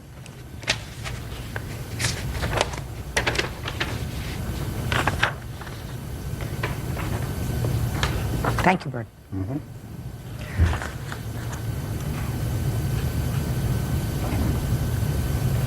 Now I'd like to hear your version of the events. Well, Mr. Ladd was walking out of the bar. What time did you arrive at the bar? 9 p.m. Your girlfriend was with you? Yes. Go ahead. I asked him, are you leaving so soon? And he had said yes, and unless Kathy will buy me a beer, as he had his pizza box and poked her in the back. And didn't like what he was doing, and I says for him to stop that. He made a foul-mouthed remark that I don't care to repeat. Well, repeat it. He said he effed her in the and not to worry about it. Right. And that's when I made the comment that I'll bet you 20 bucks that I'll take you outside and kick your butt. And he walked around the corner and stood where the waitresses stand and motioned me like, well, come on, are we going to do this? And I followed him around, and he walked down Why did you do that? He's gone. He's leaving. He's motioning me and egging me on, and he had bet me. No. He didn't bet you. You bet him. Well, he agreed to the bet. Go ahead. Got out the door, walked down he walked down at least 50 feet. Right, so he's leaving. He is leaving. And his back is towards you. No. Well, his back has to be towards you, sir, unless he was walking backwards. No, he was making remarks. His back has to be towards you as he's walking, sir, He was turned sideways. So he's walking sideways, like a crab. Walking sideways, talking to me. All right, go ahead. Saying bad words. He sets his pizza box down and invites me on, are we going to get this done? When we first came together, he reached out and he grabbed me by the face as we were standing face to face, shoulder to shoulder. And you weren't standing shoulder to shoulder with him? No, I wasn't. But no, you weren't standing shoulder to square shoulder to shoulder, square shoulders to square shoulders. Reached out, grabbed me by the face. Why? Why? I don't know. I just imagine that to be face to face. Well. Face to neck. Go ahead. And he kind of grabbed my face to where I couldn't really get near him. We were going to fight. He grabbed inside my mouth and underneath my chin and started pulling me to the ground. And whether I bit him or he got cut on my teeth on the way down, I just happened to come out on top. Real cases, real people. Judge Judy. Nuclear power plant worker Scott Ladd says he was assaulted by Del Lindquist after exchanging words with him in a bar. Del says when Scott insulted his girlfriend, he beat him up. Which one of you ladies was present during the course of this altercation? I was. Can you step up, please? Tell me your name. My name is Lisa. Lisa what? Lisa Tyson. Ms. Tyson, do you work at the tavern? Yes, I do. What kind of work do you do there? I'm a bartender. You know both of these gentlemen? Yes, I do. You ever had any difficulty with the plaintiff at the bar? No, I haven't. You ever had any problem with the defendant before at the bar? Yes, I have. I've witnessed him making verbal remarks to other customers that would talk to his girlfriend. Like what? He told this other guy who was talking to his girlfriend that he wanted to rip his throat out. He likes to say that. Clearly. I guess. But then I immediately went over there and confronted the situation, and I warned Del that if he decided to fight in the bar or in the parking lot, he will be 86'd out of the bar for good. Did you hear any interaction between the two of these gentlemen? No, I didn't. Did you wait on Mr. Ladd that evening? Yes, I did. Do you recall how much alcohol he consumed? He had about 4 beers. Have a seat. Thank you very much. Do you have any other witnesses that you want me to hear, sir? Yes, I do. I'd like to have the manager of the bar step up. Tell me your name. Deb Miles. Miss Miles, did you witness any part of this incident? I was not outside. I did not see that. I was chatting with Kathy, Dell's girlfriend, and another gal. This is girlfriend? Right. Next thing I knew, a waitress from the dining room came out and said that there was a fight going on outside. So you really didn't see anything? I did not see that, no. What did you want her to testify to? I don't want to testify for her, but Kathy, Dell's girlfriend, knew nothing of this incident, she can support that claim for me. Oh, Just a second. Did you ask her what they were doing outside? I asked her if she knew they were outside. And what did she say? She said no. And then she wanted to go outside. And I said, no, you have to stay in here, Kathy. You've been drinking. Don't go out there. Just stay out of it. Was she drunk? She did quite a few, in my opinion. I didn't personally serve her, so I don't know for sure. Did she say anything about anybody doing anything untoward to her that evening? No. We were just chatting, and the next thing we knew, this fight was going on. So we didn't hear any argument, anything like that. Step up. What's your last name? Dubé. What do you remember? I didn't see nothing outside, but I do remember him walking by. He walked by, and what happened? He said to him, leaving so early, he said, yes, I've had too much to drink. I'm going to take my pizza and me home. Unless Kathy wants to buy me a drink, poke me in the back. And it was real crowded. And I was talking to the manager, Michelle, on the right hand of me, and Debbie was down a chair from me. Right. And then I just started talking to Michelle, and then all of a sudden I heard him telling him to quit poking me in the back, and then as he was walking away, that's when he said what he did to me. Which was? I don't want to say it. Well, I'd like to hear what you I just heard heard him it. say. Really? Well, that's a nasty thing to say. Yeah. Did you think he was drunk? Yeah. Mm-hmm. Were you drunk? No, I probably had 3 beers. 3 beers in a half hour? 2. Maybe 3? I just got there. Well, maybe 3 beers in a half hour. And what about Mr. Lindquist? What did he have to drink? He probably had 2. Maybe 3. Well, the officer indicates that both suspects were intoxicated, and the effects of alcohol was very obvious on both of them. Can I make a comment related to that? Sure. After being struck in the head several times and with what I believe with a beer bottle. Did you see a beer bottle, by the way, when this altercation was over? I did not know. Okay. So it's possible that you were just hit on the back of the head with a fist. It's possible. That's possible. Doesn't make any difference. The medical records indicate that you were injured that evening.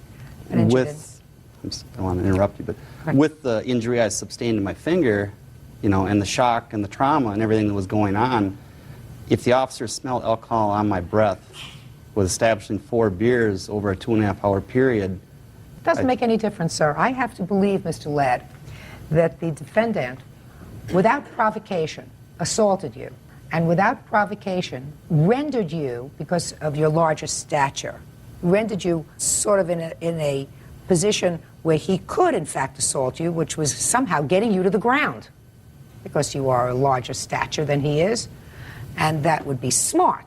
Now, being smart would render you on the ground as a result of being either hit in the back of the head with a fist or with something else. Not the way Mr. Lindquist indicates, because the officer nowhere in his report, sir, indicates that you have any scratches or marks on your face. That's really surprising if this assault took place, Mr. Lindquist, the way you indicated. I have a police report that states that I have scratches. Let me see.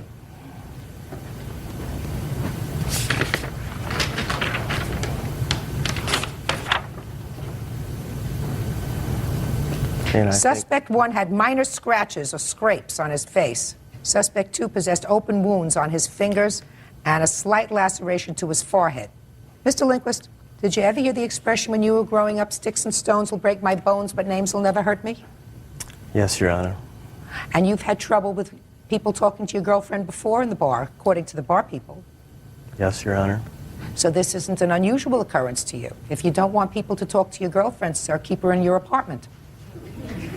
Because if you take her to a bar where people sometimes get a little high, a little happy, and they may say something either in a polite vein or in a seductive vein, or sometimes, according to you, totally inappropriate things. If I believe what you attribute to him, it was totally inappropriate.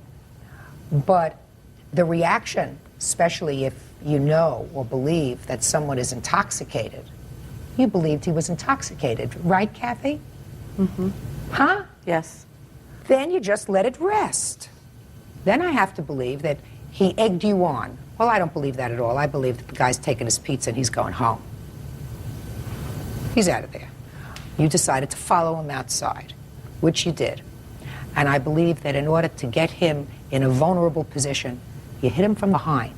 In the forehead. You hit him from behind. If you hit him from behind in the forehead, that's sort of like that. That doesn't happen, does it? You know, Only you sort in of, the movies. Only in the movies. Only if you have very long arms. So you assaulted him, and you hurt him, and you have to pay. Period. And if you can't hold your liquor, don't drink. What were your medical expenses, sir? I have a report. I do have insurance. What's your out-of-pocket? My out-of-pocket is $526.44. They have me on prescriptions yet, anti-inflammatories, to try to still get the swelling down in my finger. At this point... Can I see your finger, please? Step up.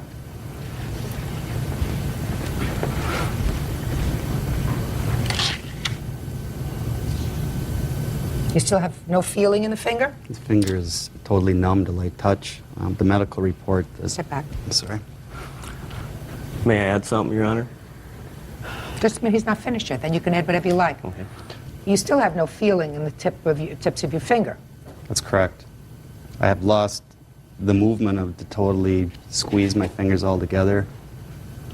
The doctor last I seen said if the swelling goes down over time and with these prescriptions, that it may go back. Okay. Yes, now you wanted to say something. Well, if I would jump him from behind, isn't that assault and battery? Wouldn't, you know, if I'm walking out in the parking lot and somebody jumps me from behind and the police come, I think I'm going to make a report or have him arrested, you know, because people... Sure, unless you're inside with the other police officer who you spoke to that evening. Is that right? Yes. And I assume you gave him the same cock and bull story you gave me. The way you indicated that you were standing shoulder to shoulder to him and he put his fingers in your face, and so that's how you bit his finger. He set his pizza box down first. What? He set his pizza box down first. And if somebody got jumped from behind, don't you think there'd be pizza all over the place, too? There might be. Where is there an indication that there wasn't? Where is there an indication Wouldn't you think he'd want to be paid for his pizza, too? Are you kidding me or what? No, I'm not kidding you. I'd be mad if You somebody... got a hot temper. If somebody knocked me down from behind and knocked my $20 pizza on the ground at the same time, and the police showed up, I would definitely file some charges here. Well, he wanted to file charges, sir, but you told the police that this was a fight, a barroom brawl, that he actually started with you.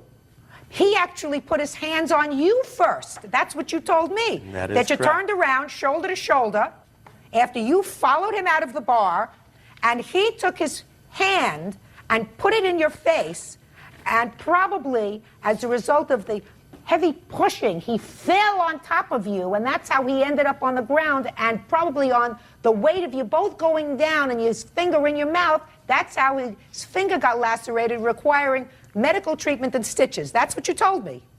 Yeah, I grabbed his Judgment for the finger. plaintiff in the amount of $5,000 as requested. That's all. Parties are excused. You may 2:20 on the calendar in the matter of Sansing versus Hobson. Parties have been sworn in, Judge. You may be seated. Ma'am, have a seat, please. Okay, who's going to speak for the Hobson family? Me. Who are you? Her daughter-in-law, Veronica Hobson. What do you have to do with this case? I'm the one who verbally told her that we needed the room by October 1st. Why don't you have a seat? And who are you? I'm Ellen's son. I'm also a defendant in this case. Sit down. Sit down. Miss Sampson, you rented a room from the defendant, is that correct? Yes. When did you rent a room from her? 12/15 of 99 until August 10th, maybe the 15th of 2000. And it was a month-to-month tenancy, is that right? Yes. How much was your rent? $500 a month. What you are suing for is really an illegal eviction. You're suing for harassment, pain and suffering, and the return of your deposit. You say she didn't give you sufficient notice when she told you to leave, causing you all kinds of stress, and she did not return your security.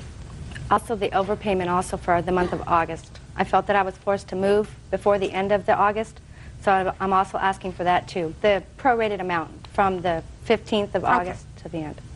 Somebody's counterclaiming here for some nonsense about ruining a birthday party. I'll hear about that later. Ms. Hobson indicates in her answer that there came a time, sometime in May, that you indicated to her that you would be moving out. Is that correct? No, it is not. Did you ever have a conversation with her indicating that you would be moving out? Not in the month of May. When? In the month of July, 4th weekend. I'd like you to tell me what the conversation was. That my boyfriend and I he would be buying a home, and we would try to live together before we got married. that I would probably be moving by the 1st of the year. Had you had any difficulty prior to that? No, never. So everything was fine? As far, yes. Okay. You were a good tenant. She was a reasonable landlord. You paid your rent on time? Yes. Okay. So there came a time when she told you you had to leave. Right. Tell me about that. The daughter-in-law came to me on August 9th and had said that I needed to be out by October 1st. By 10/1? 10/1, yes. And I asked her why, and she said I didn't supply some papers for a daycare, which are not in any writing. This is a verbal. It said what? Supply papers for a daycare that she was opening up, and for, I guess, the state to check me out.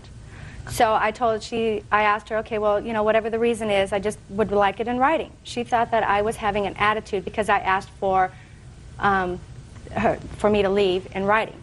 And at that time, then from there on, it just got crazy. Well, tell me about how crazy it got. I went outside to talk to Ellen, and at the time I asked her, you know, about them asking me to move and why she didn't confront me and ask me to move, and why was she leaving it to the daughter-in-law.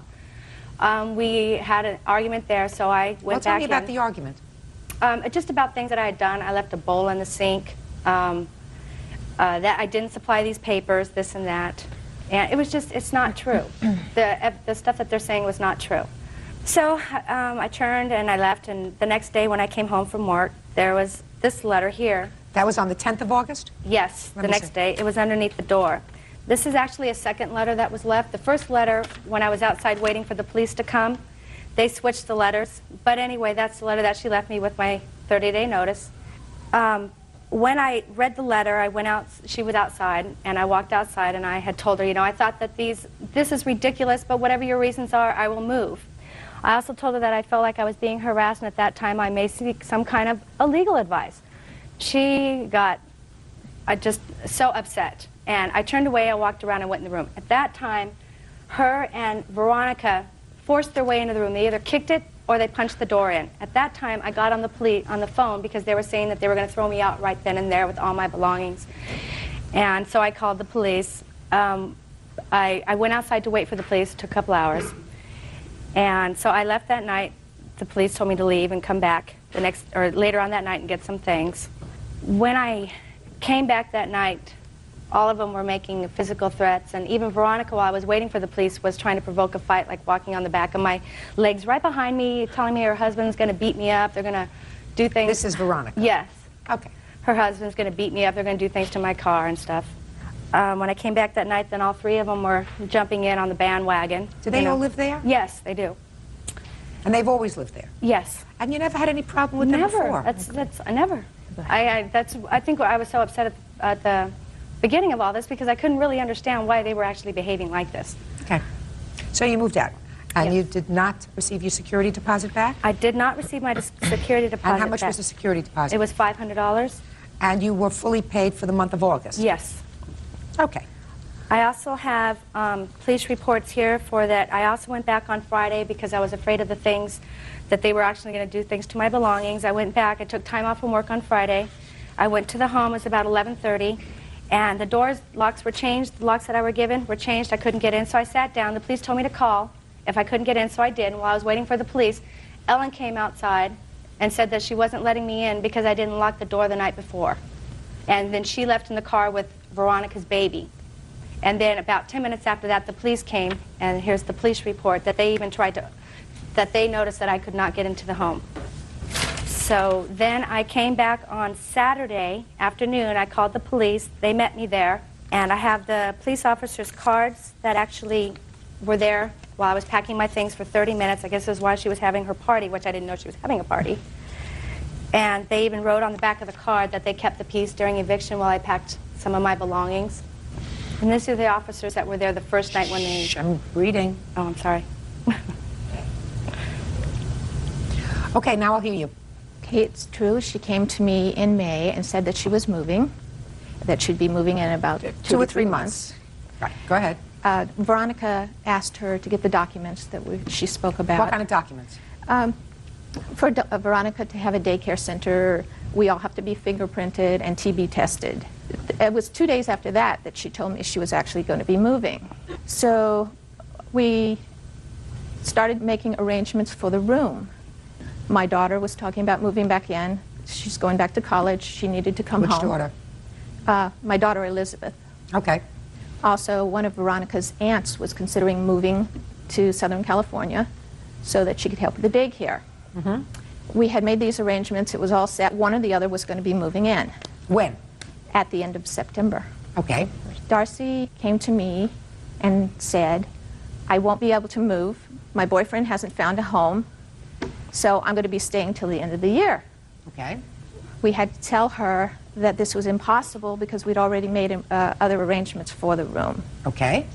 At that point, she went a little crazy. Judge Judy continues in a moment.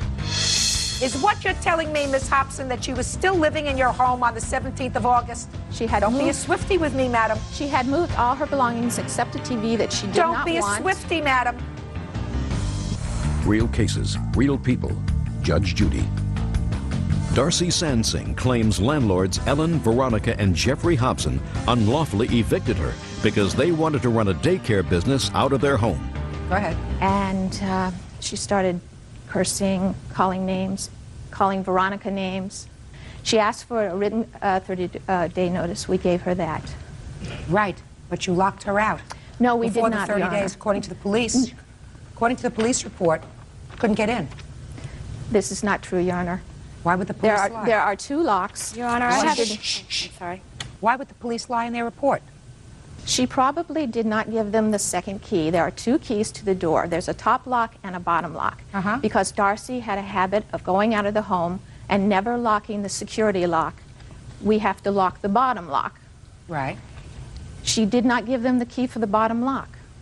So you didn't lock her out? No, we still, to this date, have not changed the lock. Okay, now how many times were the police called to the premises on or about the 9th or 10th of August? She had them there on the 9th. She had them there on the 10th, the 11th. Why do you think she had them there? She was trying to harass us. No.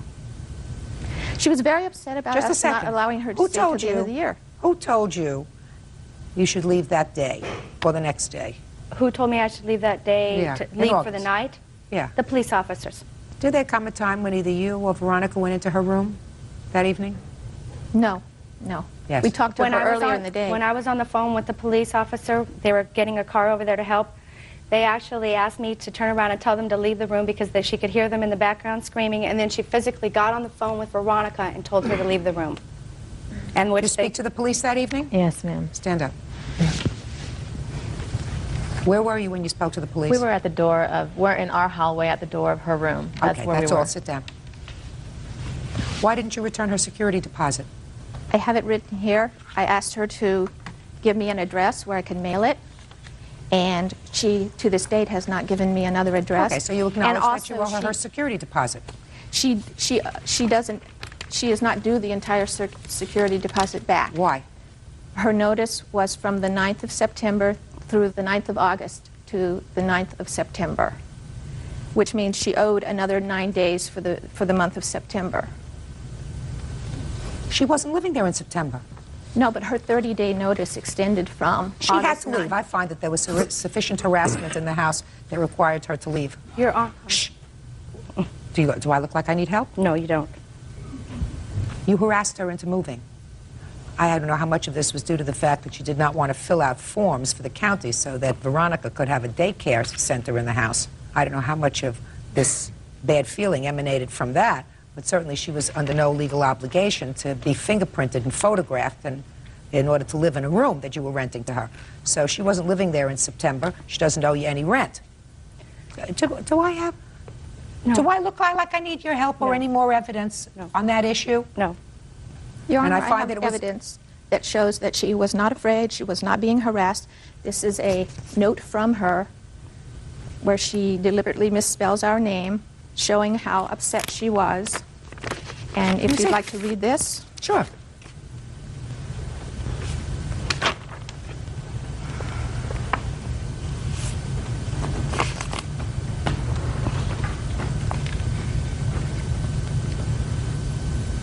Oh, well, it's clear to me, Ms. Hobson, that the plaintiff and your daughter-in-law, based upon this letter, have had unpleasantries passed between them.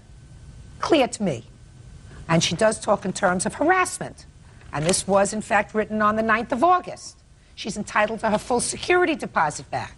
And she is also entitled to, if she paid you rent August 1st for the month of August, I find that she's entitled to that money back.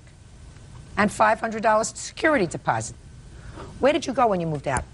To a hotel for a month. Okay. I had to pay for storage fees, moving fees, a portable phone. How much did you pay each night for the motel that you had to stay in?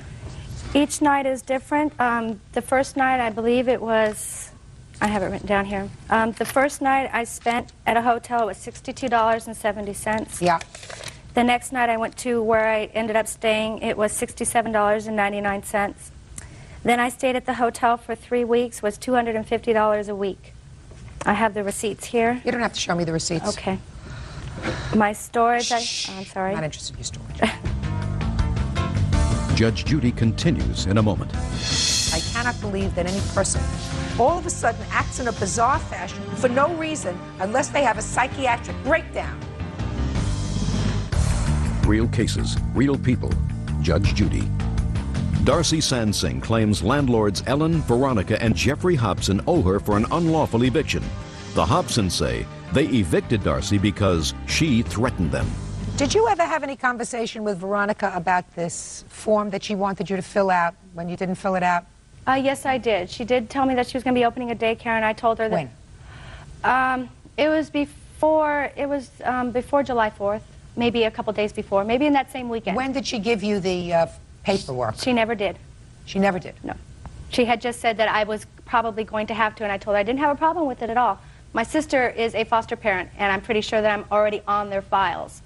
I've already been fingerprinted and stuff before, and that's what I had told her, so it wouldn't be a problem. Okay. Now I'm going to deal with the counterclaim. Who wants to talk about this counterclaim for harassment for disturbing the birthday party? I do. I'll hear you. First of all, I did go to Darcy and I did talk to her about moving out. It was not over the papers.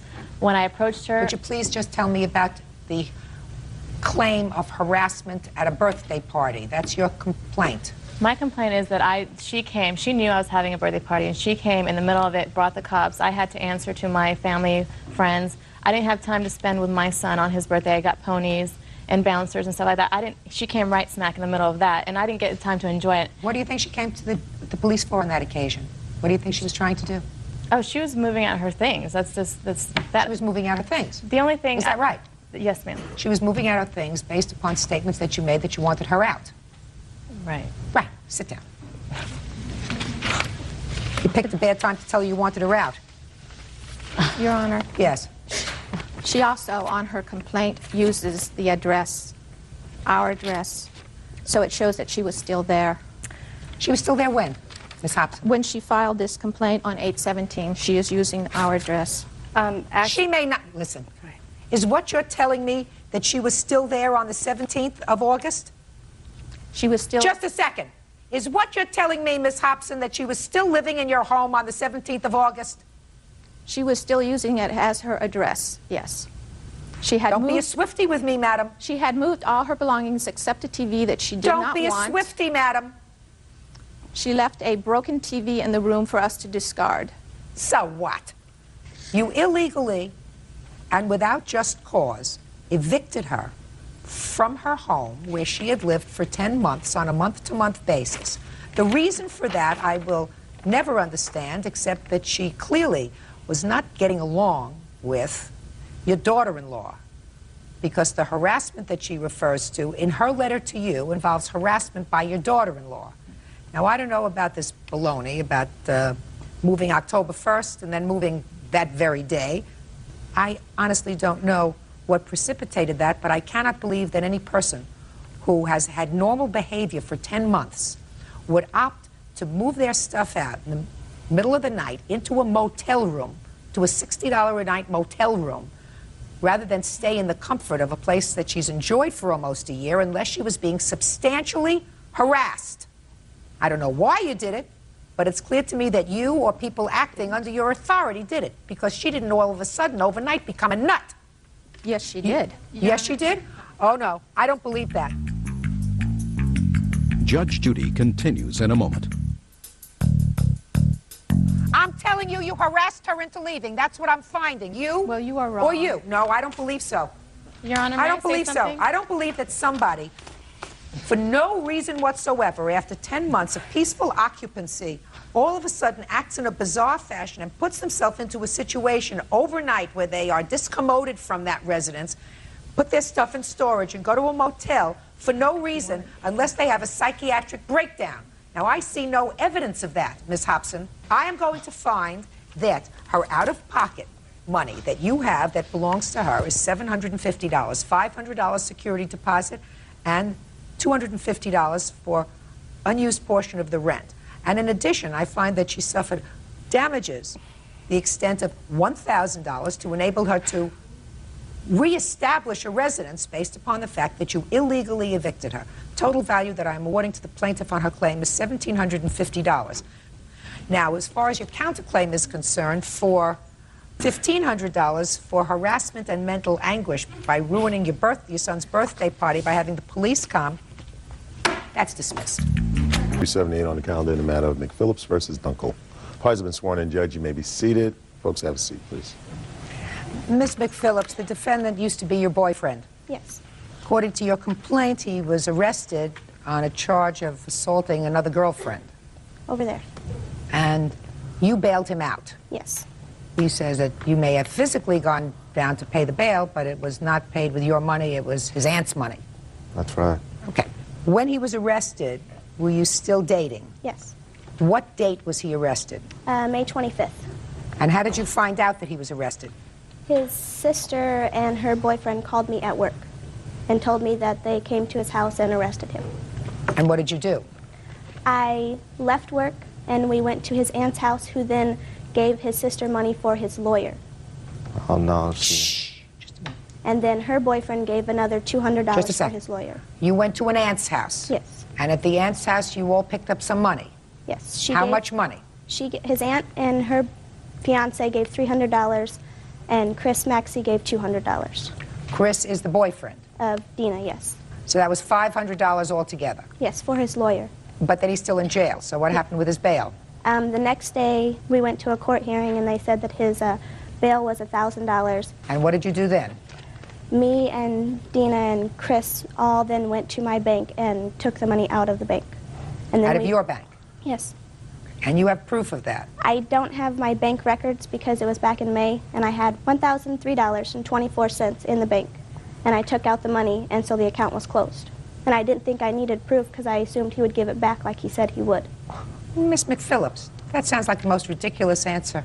If you know you're suing somebody, and you know there's an issue, and you have bank statements that you receive each month, then that's the one piece of evidence that it would seem to me that you would bring. It was back in May. So what? We're not talking about 20 years ago. We're talking about 6 months ago. And I didn't file the claim till November because that was So? when his court date was, and I didn't think that I needed the statement in May or I would have gotten one. You get a statement from a bank every month. Yes, but I don't keep them. And so I don't have the one from May.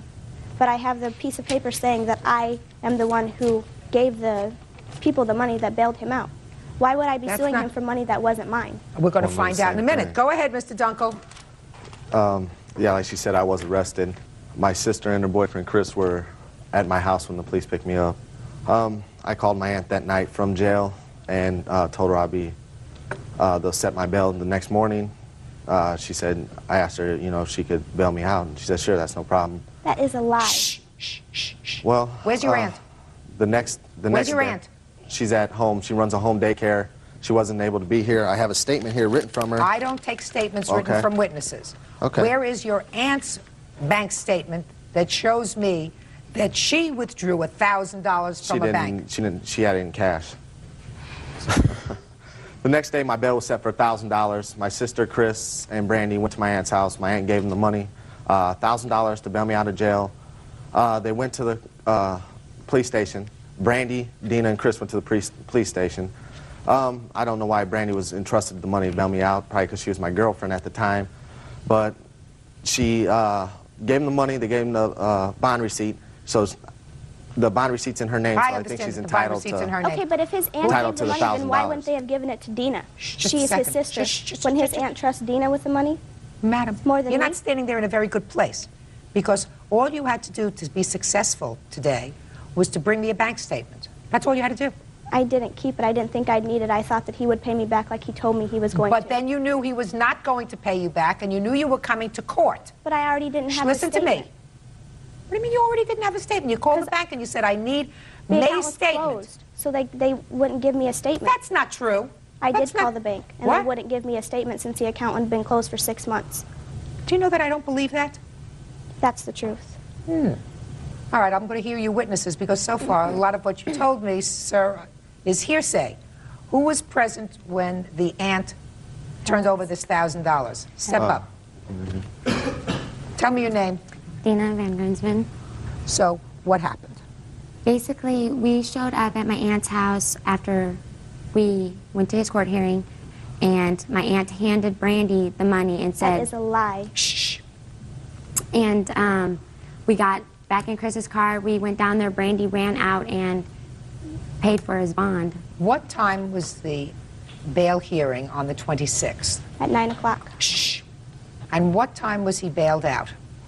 5 o'clock, around 5. So you knew the exact date of the withdrawal. It had to be on the 26th of May. It was around 1 o'clock in the afternoon because I had to wait for my friend who was living with me at the time to bring down my driver's license because they wouldn't let me withdraw the money out of the bank without my driver's license, even though my Okay. signature matched. All right. I want you to do this. I want you to get the telephone number of the bank, get on the phone with the bank manager. You tell the bank manager that you are in court now. You would like them to research their record and just be able to tell the court, that's me, whether on the 26th of May of the year 2000 there was a $1,000 withdrawal from your savings account. Now, the two of you would agree that if there was $1,000 withdrawn from her savings account on the 26th, that would pretty much establish that you're lying, right? Right. So there's no issue with regard to that, right? Unless it I was don't- pay your bills. I don't know. I got my aunt's phone number right here. You can call her and Why just would talk I to. want to believe 'Cause your there's aunt my- over that's the my prime telephone? witness. You know, If she your gave me the prime money. witness is supposed to be here, sir, Well, you she would went to agree, daycare, she sir, since you weren't there, that if the bank manager, who I'm sure will be cooperative with me, Okay. he because can cooperate with you. they're always cooperative with me, and he certainly is disinterested, Okay. will tell me that she withdrew $1,000 from her account on the 26th, that would mean that you and all your relatives and all your friends are lying, right? And Not necessarily.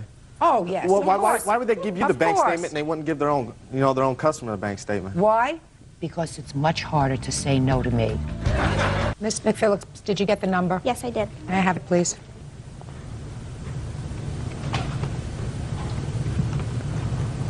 You sure you want to continue with this? Yes, I am. Yeah. All right.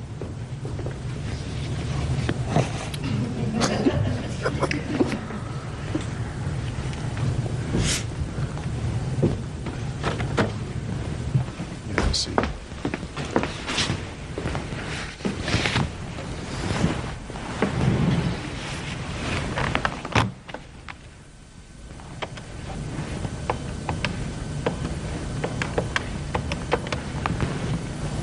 Yes, can I have extension 426, please?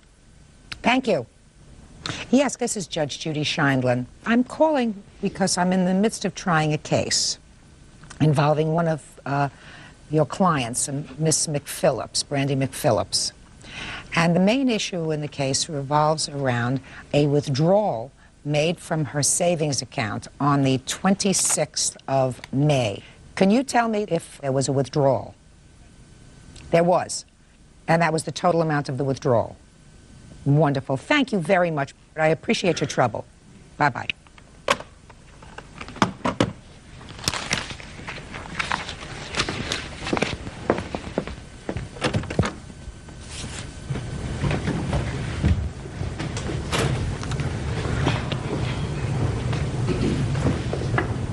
I just love it when everybody's lying a little bit.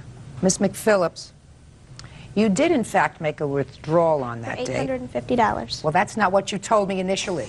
Miss I tried McPhillips, to just tell listen you to me. that I had $150 cash, No, but you Miss didn't let me McPhillips, finish. listen to me carefully. You didn't try to tell me anything. What you told me was you had $1,003 in your savings account.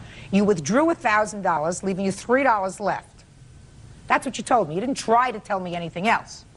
However, you did withdraw on the 26th $850. And I'm looking at the bail receipt. The bail receipt, they're so smart. They list the denominations of the bills. 800s, 150. Then there is 110 and 7 20s. So we got to get it straight. You withdrew the $850. Now, where did you get the extra cash from? I work at a bar on the weekends, and that was my tip money from the week before. So how do you have tip money when you... Don't speak to her! Liar, liar, pants on fire. Don't speak to her. You step up here. Good.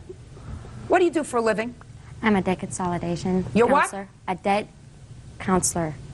You're supposed to be honest when you're a debt counselor. I am honest. Not today, you weren't. Yes, I am. Oh, no, you weren't. Yes, I am. You were lying. No, ma'am. Oh, yes, you are. Because, you see, based upon the fib that you told me, you and Mr. Wonderful over here, Thank you all went to the aunt's house, all of you, and you took Auntie's money, and you went and paid the bail with Auntie's money, and you just handed the money to her. It seems unreasonable and unfathomable why, with her boyfriend in jail, she would go and withdraw practically all the money she had in the bank, and then go out on a spending spree or decide to pay her bills from her savings account. What, she can't take money out of her savings account to pay her bills? Are you asking me a question? Well, Are you asking me a question? no, I guess I'm not. You sure aren't. Who do you work for? Greater Nebraska Tree Service? So you deal with trees. Yes, I do. Well, you don't always have to be honest with trees, but you should be honest if you're in debt I'm honest here consolidation. today. I am honest. Let me tell you something. Not only I am aware of the fact that you are dishonest because you perjured yourself, but there'll be 10 million people who will agree with me. Judgment for the plaintiff in the amount of $1,000. That's all. Parties are excused. You may step out. She lied. They were made fools of. They lied. Never trust a woman. Obviously, some people aren't worth trusting. And now the next case. All parties in the matter of Flamini versus Warner. Step forward, please.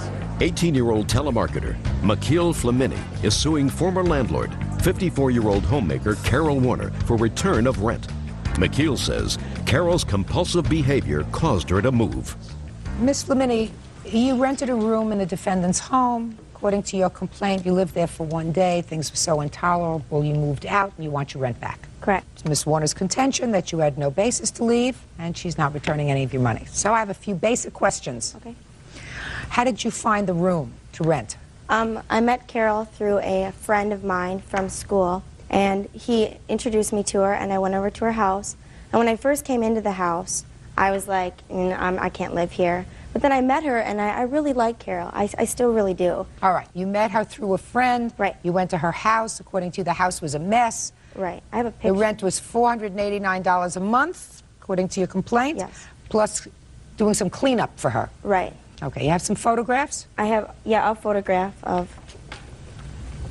you can see in the background what it kind of was like. I can see everything. Okay. Very good. So you got to the house, and? And later that night, it was Halloween, it was October 31st, we agreed on the phone that I would come back that night and we would start cleaning up the house. So I got back there and I tried to clean up. Like, I would pick up paper towel off the ground and throw it away, and she'd be like, no, you can't throw that away. I use that to clean the floor. And she'd make me wash my hands every time I touched a dirty dish. There was a piece of paper with the number 3 on it and like scribbles, and I crumpled it up to throw away, and she's like, you can't throw that away, that goes on this pile. And it was just, she wouldn't let me clean, and that was, our verbal agreement was I would live with her and help her clean up her house if she let me stay there. Okay. Did you move in on the 31st of October? I never moved anything in. I just stayed there to clean. That night? I stayed that night, yes. Okay. And did you leave November 1st? Yes. Now, Miss Warner. Miss Warner. I'm listening. I'm just surprised at her statement. Okay. Had you previously, immediately previous to the plaintiff moving in with you, had you had a roommate? I don't think so. What do you mean you don't think so? No, I did not. The Not answer is you did not have a roommate. Correct. When was the last time you had a roommate? Oh, maybe 6 months before then. And she lived there for one day? I think it was actually 2 days. Because the day that she came... The day that she came was October 31st, which was the day she gave you the she check. came the day before, Your Honor, with her friend, to look at the place and see if it was okay for her to live in. But then she came and she slept there on October 31st. Correct. Correct? Yes. And she left November 1st. I'm not sure of that either. Well, if you're not sure, she said she was there one day, so I have to assume she's correct. So my question to you, Ms. Warner, is if it didn't work out, and you certainly didn't turn away any other boarders, why don't you give her back her $489? Because I did turn away other people, Your Honor. When did you turn people away? Actually on the 30th, when she said, okay, I'm going to go to the bank with my friend, and she opened an account in order to use a West Hollywood address and to establish residence, as she herself said. So what? I don't know what Okay, you're I'm talking just about, giving Ms. you an Warner. answer. All right, now we're talking a couple of months later. Do you have a roommate? No, I do not. Right. You have to give her back her money. Why is that? I'm going to tell you why. Okay. I don't want to go into all the reasons she says your house was a mess. Evidently, this was a young lady who wanted very badly to rent a room in your house because, according to both of you, she ran out and she said, no, I want to give you the check today because I really want this room. Correct. Right? Yes. So there had to be a very good reason why, after one day of living with you, she said, this is not going to work. Why don't you ask her what the reason is? If you want me to, Miss Warner. I'll ask her.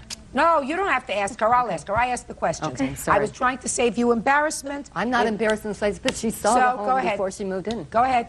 Well, she wouldn't let me clean. I couldn't even, the bed that she had the room for me, I couldn't take her papers off the bed. I had to actually sleep on the side of the bed.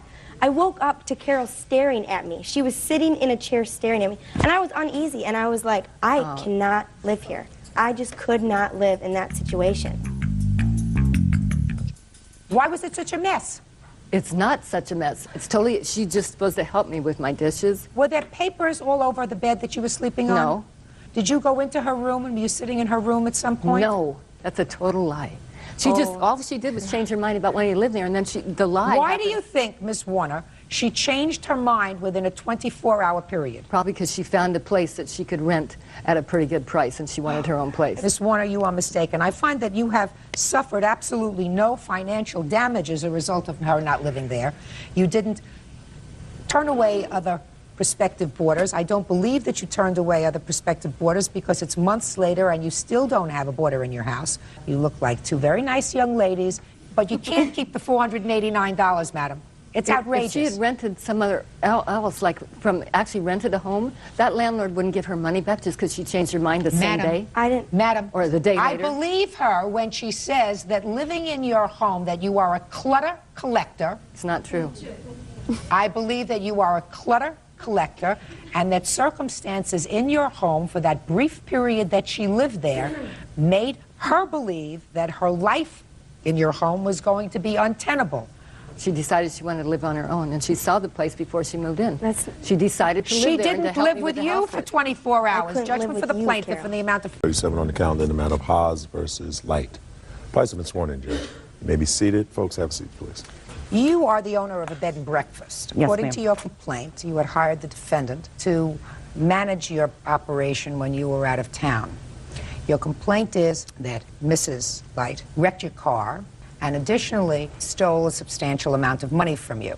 Mrs. Light denies wrecking your car and, of course, to stealing any money from you, and in addition has countersued for harassment and an assault that took place while she was in your employ. So, Ms. Haas, when did the employment begin?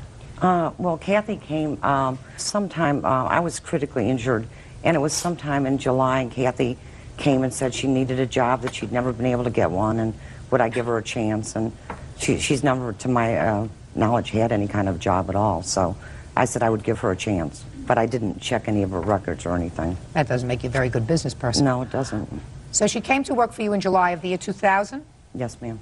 And when did you leave? Well, actually, I didn't leave till October, but the incident when she wrecked the car, the two cars in particular, were us on September 30th. Tell me about that. Well, I was over with my boyfriend, who's now my husband, and I was over at his house in Red Bud, Illinois, and I had asked Kathy to bring me some money over. She was on my checkbook, and I asked her to bring me over $800 that we needed some money for some improvements we were going to do. So we were sitting at this like little bar and restaurant, and she came over there and she was highly intoxicated, and they asked us to leave the bar. So we took her down to Randy's mother's house, and she asked us to leave too. So Randy took Kathy up to his place where she insisted upon driving. She took the truck, and Randy was going to show her how to get to the road. It's a country road. She had a girlfriend with her who was not intoxicated. She hit the Camaro from behind with the Mazda truck and then went back to St. Louis. So she damaged not only the Mazda but the brand new Camaro, which I have saved all my life to get. Okay. Did she continue in your employ after September the 30th? Yeah. She did? Yeah. Until what date? Probably about November 11th when I came back from Florida, when the guest staying there had complained that she was doing a lot of narcotics. Don't tell me what the guest said unless you have guests there. All right. November 11th of 2000 is when she was terminated. Right. I had called her on the phone and said there was a lot of complaints against her. So the whole month of October, yeah, she was and there. for part of November, even Yes, ma'am. after this accident, when you Right. knew she was drunk and created scenes in two places, Right. you continued her in your employ. Yeah, because I felt sorry for her. She said she had cancer. Miss Haas. Okay, I'm sorry. You should be. I wanted to keep her on because she needed a job. She told me she did. All right, now tell me about the theft of money. Well, she wrote like a lot of checks. She never would keep any records, and she wrote like $500 for food, but she never bought any food for the bed and breakfast guests. So then she wrote $500 for her boyfriend, Mark, to remove a tree limb, but it was never removed. Well, I'm not going back to $500 for food. I will take a look at the paper that you have with regard to the removal of a tree limb. Okay. Here's the tree limb is still there.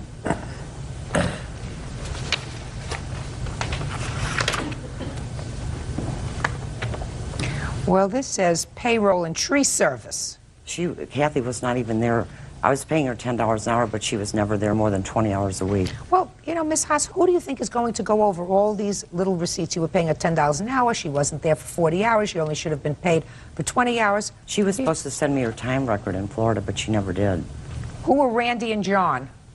There was friends of mine that I paid to have them drive the car up there, but Kathy seemed to take a liking to John for some reason. I don't know. Whatever. She's got a check here that's a memo for Randy and John. Yeah, that's for Randy, my husband, and a friend of his. She told me to cash a check and give them $1,000 to Randy and John to drive her vehicle up to Florida. She did that. Well, that's one of the things you gave me. She did that. What But about, then there was that additional just a second, $500. what about $500 in cash for a phone recorder? She had asked me to purchase a phone recorder so she can record conversations as she's talking to people. And she had a limo that was being stored at some people's house, and when I quit, I didn't even worry about getting her phone recorder. I just went and paid for the limo, gassed it up, and brought it back. That's not true, ma'am. Is that when you quit? Yes. When did you quit? She got fired. I quit on November the 11th, 12th, something like that. Well, this check was written on November the 5th. This is before you quit. The check for $1,000, it was the day I didn't after. ask for $1,000. I'm past $1,000 already. Yeah, the check was wrote for $1,000. I quit the day after. She got fired. Just a second. Miss Haas? I'm sorry. Don't speak out again. Okay, I'm sorry. Okay. You quit the day after you wrote out the check for $1,000? Yes, because I didn't like it. You wrote out a check on November the 3rd, payroll and tree service, $400. That was my payroll. And What payroll for whom? For working for her. So you kept your own hours? No, Miss Haas and I had made an agreement that I would work so many hours, but she had me running errands to lawyers and doctors, which made it consume more hours. This is all a very loose way of doing business. One final check I'm going to ask you about. You have a check to mail packages and x-rays, $500. What's x-rays? I had to go to all these hospitals that she was in and get all her medical records. I had to Federal Express it overnight to her. Oh, is that true? It's $20. They were $20. Show me a bill. I don't have a bill for the x-rays. Well, but how am I supposed to have a bill, madam? Well, And maybe she this does. was on October. You're supposed to keep close eye. I was in Miami Beach, Florida. I don't care whether you I know, were. but I was don't care critically whether injured. I you was were in in the- Panama. Listen to me. I was in the hospital. Listen to me. Then you don't give a stranger. I know a that. stranger who you know has an alcohol abuse problem. I know that, madam. You don't give somebody who you hire off the street access to your checking account. I know that. Right? Sign them on and have no set salary for them and say they work by the hour. It was $10 She an said, hour. Well, you expect me to ask her on the 19th of October how many hours did you work? I don't know. I was in Well, the I don't know either. I was in the hospital at the time. On October 19th? I was trusting her. Well, then how do you expect me to deal with that? How do you expect don't any know. court to deal with that? I don't know either. I mean, the car... Let's get to the accident, because that's the only thing that may have an objective facts All right, that I well, can deal with. He was a witness for the accident. Randy, can you come up here? This is my husband. Tell her what happened. Okay. Well, we called her from the bed and breakfast to have her bring us over $800 to Red Bed. And she was highly intoxicated. And I tried 3 or 4 times, to let her stay at my house. She wouldn't do it. She refused. So I took her out to the end of the road. She ran to the back of the car. Had you been drinking? Who, me? That's exactly who I'm talking to, sir. Had you been drinking? Yes, ma'am. Right. What part of the day or night did this happen, sir? It's probably about 8 at night. And when had you started to drink that day? Not at all. Miss Haas? Miss Haas? Okay, sorry. Believe me. Okay. I know my business. All right. Watching this will be like looking into a Ouija board. Real cases, real people. Judge Judy. Faye Haas says former employees Kathy Light and Mark Light stole money from her business and wrecked her car. Kathy and Mark deny the charges and say Faye assaulted Kathy with a plastic baseball bat. What time had you started drinking that day, sir? Probably 6:37 And where were you drinking, sir? at a bar. And what time had you arrived at the bar? I wouldn't. What do you mean you wouldn't know? What time had you arrived at the bar that day, sir? Probably 6:37 From where? from... I don't know. He doesn't remember. Miss Haas, I'm not going to take any information All right, from him. all right. Forget it. You blew it. You I'm understood sorry. where I was coming But from. he doesn't know what time it was. He doesn't know what time it was because he was drunk. No, he Sit wasn't. down. No, he wasn't drunk. Oh, I have to assume that because if he can't remember where he was on a But day he- when, but he- when but we were when two cars collided, I don't believe you.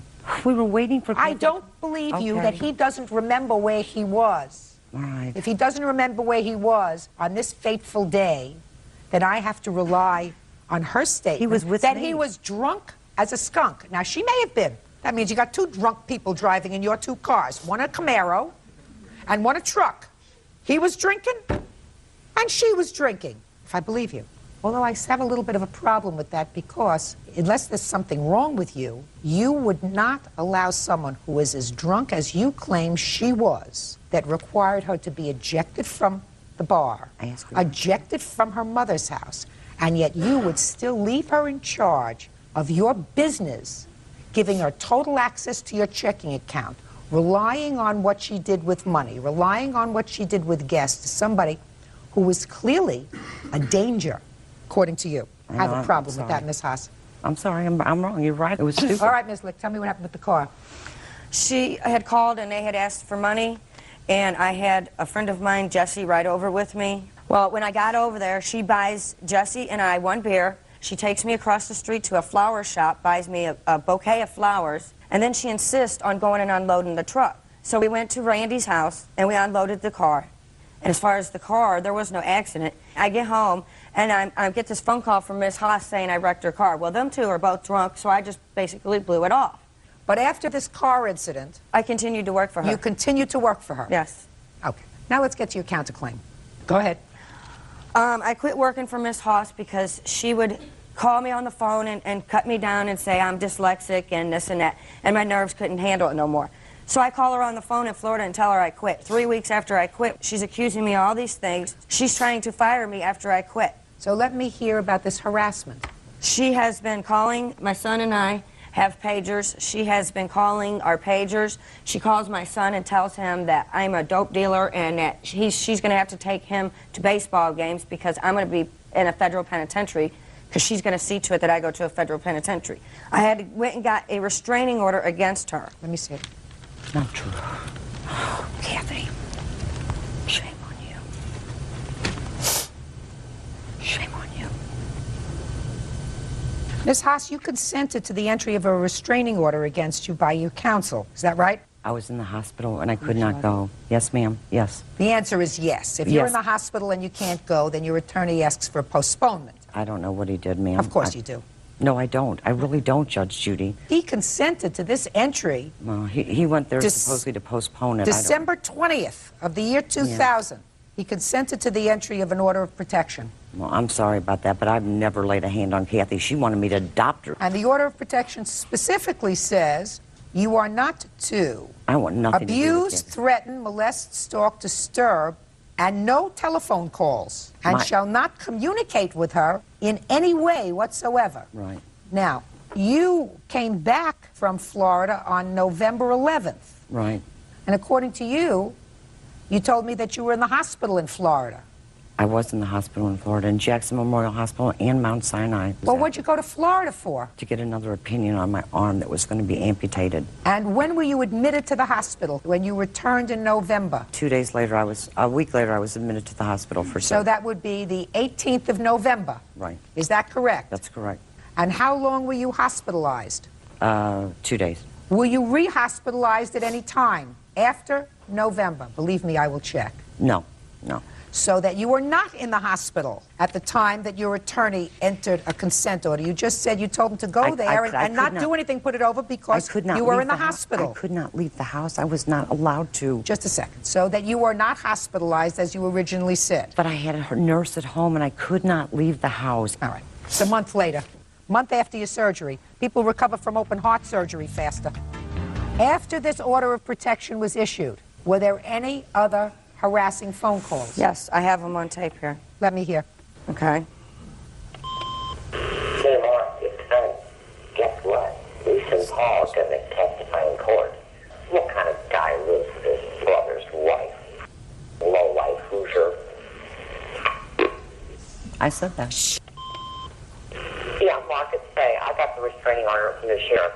We never had any intention of hurting Kathy, but I am going to file criminal charges against you, Mark Light, and Kathy Light for dealing methamphetamine, marijuana, prescription drugs, not only out of my home, but my place of business. We're going to bring up Kathy's past arrest records. So when you show up in court, you better spend about 10 grand to have a very, very good attorney. We are not threatening you. We want nothing to do with people like you, Mark and Kathy Leach. Have a nice evening. Yeah, Mark, it's fine. Have Kathy send me the money for the 2 cars she wrecked when she was drunk on her. I mean, that night that she dealt methamphetamines out of my house. End of messages. I also have tape here of her calling and leaving messages. I will go ahead and play this for you. How is it that you and Kathy could deal marijuana out of your house? The sheriff will be down there. Either pay me back or you go to jail. Yeah, now tell your girlfriend Kathy Leach, also known as the major drug addict, to bring back the gift certificates to her and all the food certificates she sold. What a woman. Okay. I said that. I did. I was that letter? I was frustrated. You were frustrated. You were breaking the law. Okay. Whatever. I'm sorry about that. I'm sorry You were about the breaking the law? attorney. I'm sorry about the attorney I got to go down there. Well, that's not my problem. I know madam. that, That's your but- problem. You were clearly aware that you were served with a final order of protection. Final order of protection said absolutely no contact, and specifically, no telephone calls. She had all my records at her house. How was I supposed to get them? Go down to her house? Her neighbor's very dangerous. I don't quite frankly care what precipitated it. All I care about is there was an order that you were made aware of by service, because you indicate on this that you But I had asked her why she was No, doing that you to may me. not ask a question. I was asking you why she would do that to You me. don't when I- ask me any questions. I'm telling you. All You right. were served with an order. You were on notice. You continued to harass her, and in addition, you violated the order. And as far as her abusing me, she would hit me with plastic bats and wooden and metal canes. When did she do that? When I was working for her. Why didn't you leave? Mark had made a joke to her about telling her that she had to stop hitting me and leaving bruises because she would have to pay $50 for each bruise and $100 for blood, and we was just joking about that. But that was to get her to stop hitting on me. So insane. She's so nuts. Listen to me. I'd leave too if somebody did that. This is certainly not a think tank here. However, if I'm working for somebody and they even think about hitting me, I'm gone. I know, but... I know. They don't make a game of it. Every time she hits you and leaves a bruise, you get $50, $100 for drawing blood. I mean, that's the dumbest thing I ever heard. Your claim against her is dismissed. You have no proof.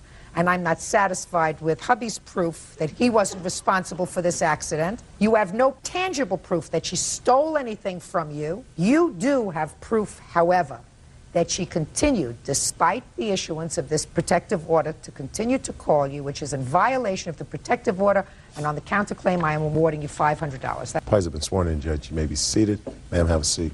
Miss Michaud, according to your complaint, you and the defendant had at one time been friends, and then there was some sort of a tiff over a boy.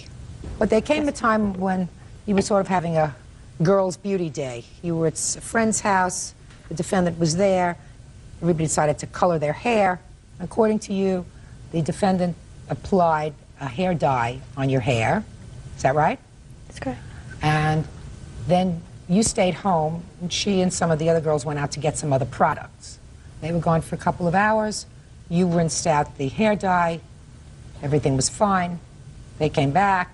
The defendant put a conditioner on your hair, and then all your hair fell out. Right? Correct. So you are convinced that she put something in this conditioner that caused your hair to fall out? Yes. What kind of hair product did you use? Was it a product that you had used before? Yes. The dye? The dye was the exact same dye as I had used 3 months prior to this. The same one? The same color, the same everything. Okay, and how long did you leave it on? 45 minutes, like it said on the box. And you rinsed it out? And I rinsed it out. And then you just sat around the house and waited for them to come back? Well, I was watching her daughter. They stopped at McDonald's or something, I don't know. I was watching her daughter, and I was just rinsed the conditioner, well, the dye out of my hair, and waited for them to get back. And then what happened when they got back? She came, and she had 2 little travel-sized bottles of conditioner. She gave one to Karen and one to me.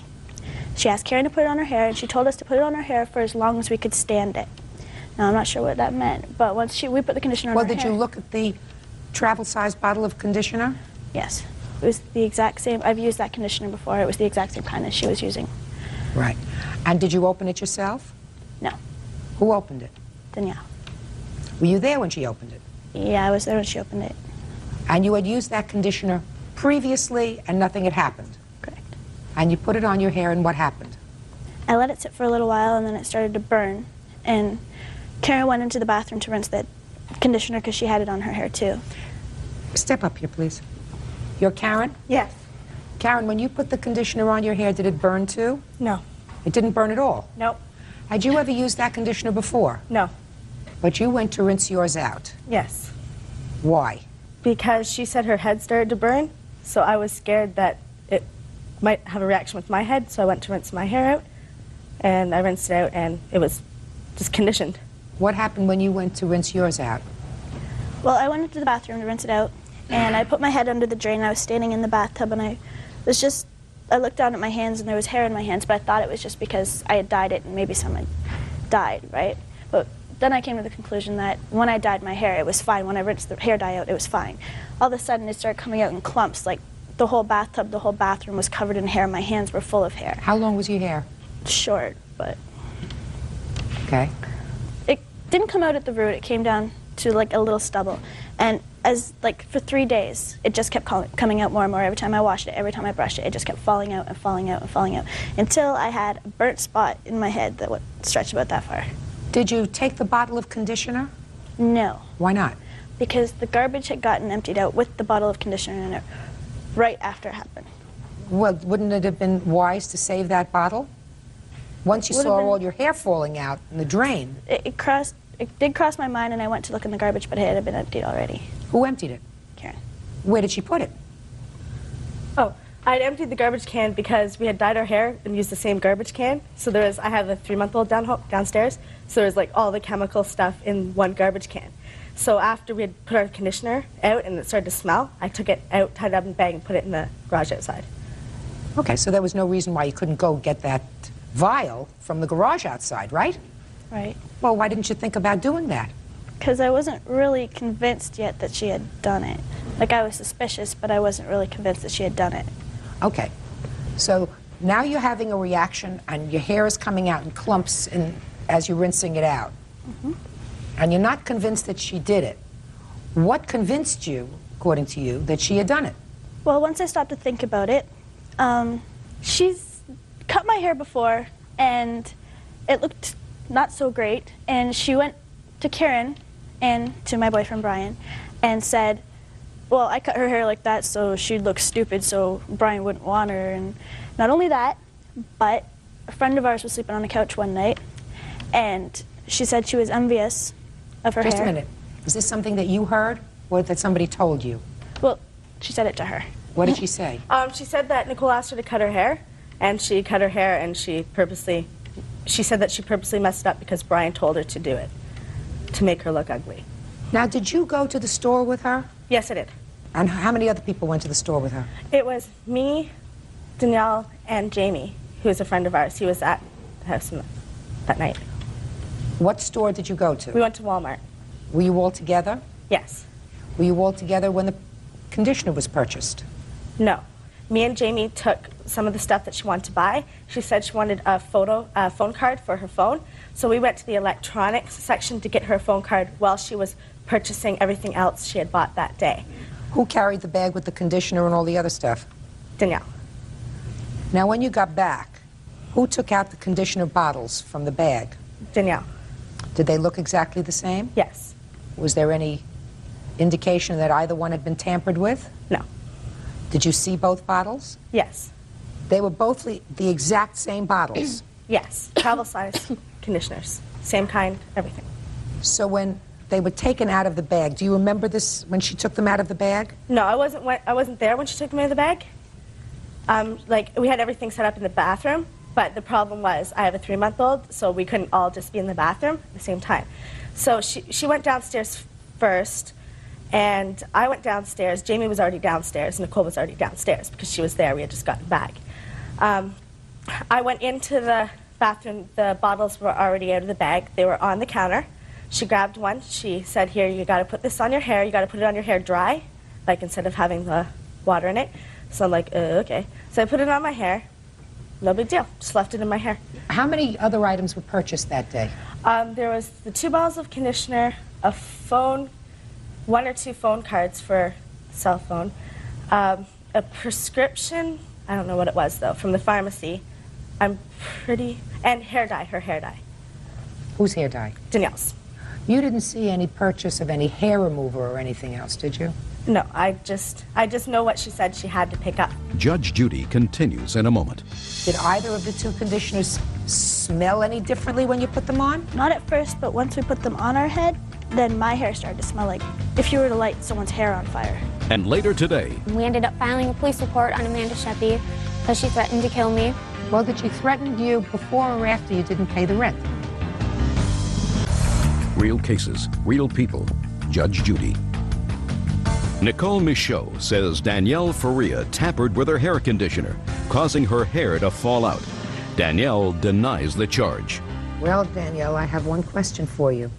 Did you dislike her enough to put something in that conditioner that would cause her hair to fall out? No. Hmm? No, ma'am. What do you think might have caused her hair to fall out? I'm not sure, but as soon as it started happening, I was the one who was on the phone to the hair dye company and to the conditioner. Karen was there when I was on the phone with them. I asked them, I said, this is what's happening, what can we do? Is that true? Yes. They said nothing. They said she must have just had an allergic reaction or something, because on every hair dye, the pamphlet where you get the gloves, says do a 48-hour allergy test. Yeah, but she had already used this hair dye according to her before. True. Okay, but you actually got on the phone. Yes, I did. Did anybody suggest that you get the little bottle and find out anything about the bottle? Well, no. The actual hair company that we used, the actual product, they were closed. Like when I called, this was at probably like 10 o'clock at night, they were closed. So I called L'Oreal, which was the product that I used, just the number off my box, and they're the ones who told me this, and they said just make sure she doesn't brush her hair or whatever. And the conditioner didn't even cross my mind, because conditioner, you wouldn't think it would do anything. You told her to put it on and leave it on as long as you could. Mm-hmm. Did you tell her that? Yes, I did. Why? Just because that's what the lady at the Walmart told me when we were shopping. I didn't even remember, I didn't even think of getting the conditioner until we had talked to the cosmetician, whatever she's called, in the Walmart, and she had said that because Nicole wanted to dye her hair black, then put blonde peroxide streaks into it. So I asked her, I said, well, what can we possibly use I know her hair is going to be damaged either way, but what could we possibly use to at least save it a little bit? And that's what she gave me, was those 2 conditioners. You know what your problem is? what you think, Nicole, may have happened. It is possible. But the one thing that you would have had to establish that Danielle did something purposefully to you is to have saved the bottle, right? Yes. Wasn't put in a trash compactor, it was just outside in the trash. All you had to do was open up the trash, dig in, find both bottles, because you don't know which one is which. You would have had both bottles. They could have been tested to see if there was anything in there. Did either of the two conditioners smell any differently when you put them on? Not at first, but once we put them on our head, then my hair started to smell like, if you were to light someone's hair on fire, that's what it started to smell like. The entire basement smelled like burned hair. And hers smelled fine, just smelled like regular. And hers smelled fine. Yeah. What kind of dye did you put on your hair? Same as hers, nice and easy. Were you planning on putting blonde streaks in your hair? I was, but I hadn't gotten that far yet, because she had given me the conditioner and said, if you put this on your hair, then it'll stop it from dyeing when you put the blonde streaks in. And so I did. Do you understand what the problem is? I mean, what you're accusing her of is a serious, really a serious assault. Tampering with a product in order to cause danger to you. I don't know if that's true. I mean, she purchased the product. There was no indication that they were tampered with before it was put on your head. Is it possible that she went into the store, purchased these 2 vials, went over to a different area, picked up a hair remover, poured some out somehow, right? Filled up your bottle with, or part of your bottle with a hair remover. I mean, is that possible? I think it is. It's possible. It's unlikely that somebody wouldn't have seen all this activity going on in the store, right? It's true, but we never really asked anybody in the store if they'd seen anything weird. Well, if you never asked anybody, then that's your problem, because you're suing her. You go into the store and you ask a question, and you get the evidence. The proof is in those little bottles. But before I'm prepared to say that this young woman committed a felony, which is really what you're talking about, because that would have been a felony, I need more proof than that, and so does every other court. I think you look terrific. And it's going to grow. It's a style, anyway. Still have the same boyfriend? Kind of, I guess. We still associate. Okay, good. All I can tell you is, Miss Faria, if you did what she thinks that you did, if you did, that's a terrible thing. Unfortunately, she can't prove it. Thank you. Thank you. I just excuse you. You may step out. Danielle has a way of getting in and making everything look like it's okay for a little while, and then pushing everybody out and ruining everybody's life. Nicole has a way to turn everything. She's a drama queen. She screams it for attention, and she'll do anything to get it. I'm not going to let her touch my hair anymore. And now the next case. All parties in the matter of Nicklin, Sheppy, Peterson versus Dingman. Step forward, please. Carrie Nicklin, Amanda Sheppy, and Emily Peterson are suing former roommate, 19-year-old student Lisa Dingman, for breaking an apartment lease. Lisa says she broke the lease because she received a scholarship to go to another school. All right, not a very difficult case. You ladies all went to college together. You decided at some point that you wanted to, the following year, live together off campus in an apartment. And you found a 2-bedroom apartment, and the 4 of you signed a lease. So far, am I correct? Yes. At some point, you decided that you were changing schools. Yes. And you were going to be living in another city, and were not going to avail yourself of this apartment. Yes. Your lawsuit wants rent for 2 months, her share of the rent for 2 months, when you did not find another roommate. A month and a half, we're asking, and the $100 to change the lease. When you leased this apartment, it was from what month to what month? The lease began on August 17th of the year 2000, and it would go to the following date of the following year. Okay. And it started when the school year starts. Right, a few weeks before school started, which was convenient for us because we started practice early anyway. What kind of practice? Cross country. Cross country? Running. Running. Yeah. All of you were on the team? Yes. But it's not easy to find a roommate during the summertime because school isn't in session, but you have to rent this place for a year. Is that right? Yeah, and Lisa had only given us 3 weeks' notice before. No, don't ask. I just answer my questions. Judge Judy continues in a moment. Well, do you think that this is reasonable? After what they put me through, no. I'm not interested in what they put you through. Real cases, real people. Judge Judy. University track team members Carrie Nicklin, Amanda Sheppy, and Emily Peterson say former teammate and roommate Lisa Dingman owes them for breaking an apartment lease. Okay, I've had kids who are in college, they have to rent a place for a year, even though they're not using it for the whole period of time. Is that right? Okay. So, and people aren't there before so that, you know, you could fill in immediately. You have to wait until people start coming back and looking for another place to live. Now, why don't you think you're responsible for this month and a half and for, according to the plaintiffs, the $100 that they had to pay in order to change the names on the lease? Because when this started, I did offer to pay the $100 to change my name, but they have put me through a lot of stuff. We ended up filing a police report on Amanda Sheppy because she threatened to kill me. And Carrie Well, Nicklin, she threatened you before or after you didn't pay the rent?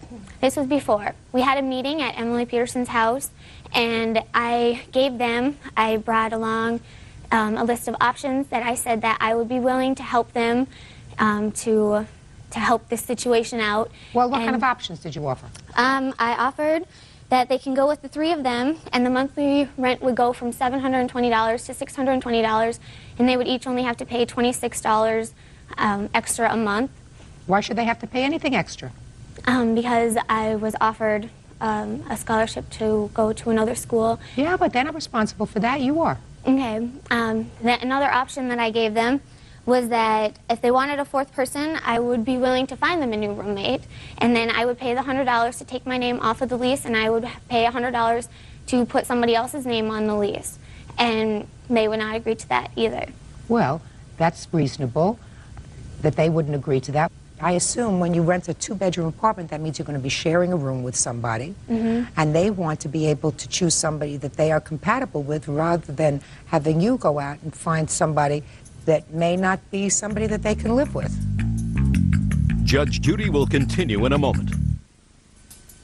Do you think that this is reasonable? Well, I felt that if I left it up, like if they were to find another roommate, and I did not help out and all, that they would drag this on for the whole year, and I wouldn't be able to afford to pay $100 a month living someplace else. Of course, you're absolutely right, but they didn't do that. They found somebody almost immediately. They did not inform me of that. Well, but they did. Certainly when you received the summons to appear in court, you realized that it was just a month and a half, that they were out your share of the rent, so they found somebody immediately. Yeah, when they first were going to summon me to court, it was for $665. And that I did not think was reasonable at all. Well, do you think that this is reasonable? After what they put me through, no, I do not. I'm not interested in what they put you through. $370 is a month and a half's worth of rent and $100 to change the name on the lease. Yes. Is that right? Yes. Lovely. Judgment for the plaintiff in the amount of $370. Parties are excused. Mason versus Henry. Parties have been sworn in, Judge. You may be seated. Ladies, have seats, please. Ms. Olivencia, it is your claim that the defendant, who you hardly knew if you knew at all, on two separate occasions assaulted you and attacked your car. For some reason, you are only suing for the attack on your car. The defendant says it was you who assaulted her and her car, but you have no counterclaim. Is that correct? Yes. All right, where did this happen? The first time? First time it happened on May 11th at the Worcester County jail. At a jail. What were you doing there? I went to go drop off my friend Janika at 6 o'clock, and I went to pick her up at 8. What was she doing there? She went to go see her boyfriend. Had you ever seen the defendant before May 11th? I've seen her like 2 times. Did you ever speak to her? Never. Okay. So did this initial assault occur on the way going to the jail or when you went to pick up your friend? When I went to go pick her up. Who was with you? My cousin Maria was with me and her daughter. And now you can tell me what happened. Okay, I was sitting in the car waiting for her, for Janika to come out. Stephanie Henry then comes out of the jail and approached me, started yelling, cursing at me. Anyways, I noticed she was getting hostile, so I turned on my car, and I was going to turn around to go, and that's when she pulled my hair, started slapping me. How did she pull your hair? How did she pull my hair? From this side. She approached me. I was in my car. And the window was open? The window was open, yep. So she came and she pulled your hair. What else? I was sitting in the car, she pulled my hair, and I tried to get her away from me. My cousin was screaming. The correctional officers came outside. They ran outside. They tried to separate us. At that point, How did they try to separate you? Were you still in the car? I was still in the car, yeah. Okay. Well, actually, they tried to separate her because she was holding on to me. So then she runs to the car and kicks my headlight and breaks it. And they witnessed that. They banned us from being there ever again. And we just went home. You have a report from them? I have a report from the Worcester Police Department. May I see it?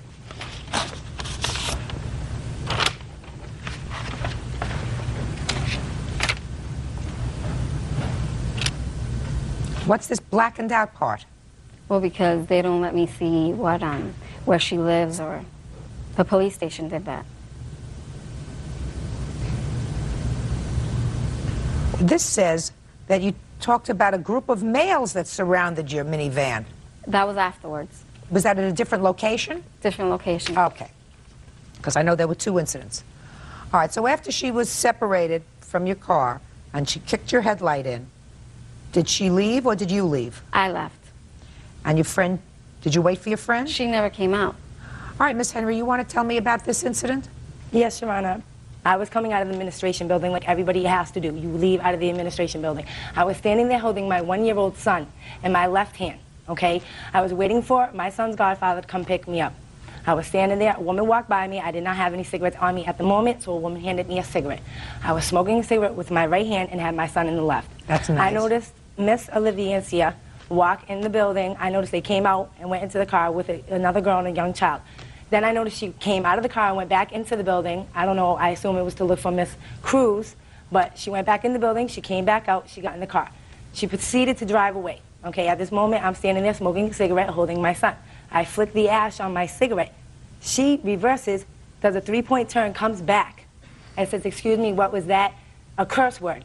And I said, "Excuse me, I don't know you, and I have never met you before, and if I had something to say to you, I would address you and let you know. Therefore, I'm holding my son, drive away and have a nice day." I spoke to her nicely the first time. She started cursing at me, calling me these rude names, talking about she knows who I am, she knows where I live. I'm like, well, I have no idea who you are. I've never seen you before in my life. She then steps out of her automobile, comes over to me, approaches me with my child in my left hand, I remind you, and she's pointing in my face, and I'm like, you need to get in your car and drive away because I don't know you and I'm holding my son. And I don't play around like that with a baby in my hands. She kept cursing. She proceeded to get back in her automobile. As she was doing so, she grabbed my hair. I have a scratch right here. Unfortunately, Your Honor, I was unable to have my pictures developed to bring them here. For my evidence, I had a bruise on my knee, on my right knee, from the fact that when she had grabbed me by my hair and pulled me towards the car, my knee was hitting her door because she was pulling me. And of course, I'm going to defend myself with my child in my hands. And I'm going to try to get away because at this point, I didn't know if she was going to try to drive off while I'm holding my son. Okay? No correctional officers came out and broke anything up. She drove off after she had let go of my hair. And she went to turn again, and as she turned again, because you can't go to a certain point and restrict the area, you have to turn back and go out of the parking lot. She turned again, she came at me to try to hit me with my child. So I'm defending myself, moving out of the way, and as I move out of the way, my foot kicked her blinker, the tail light. I have a report from the Worcester County House of Correction saying that she did not care about the blinker, she didn't want to press any charges at that time, and that was the end of that.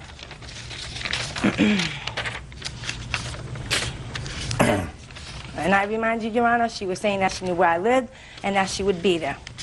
Okay?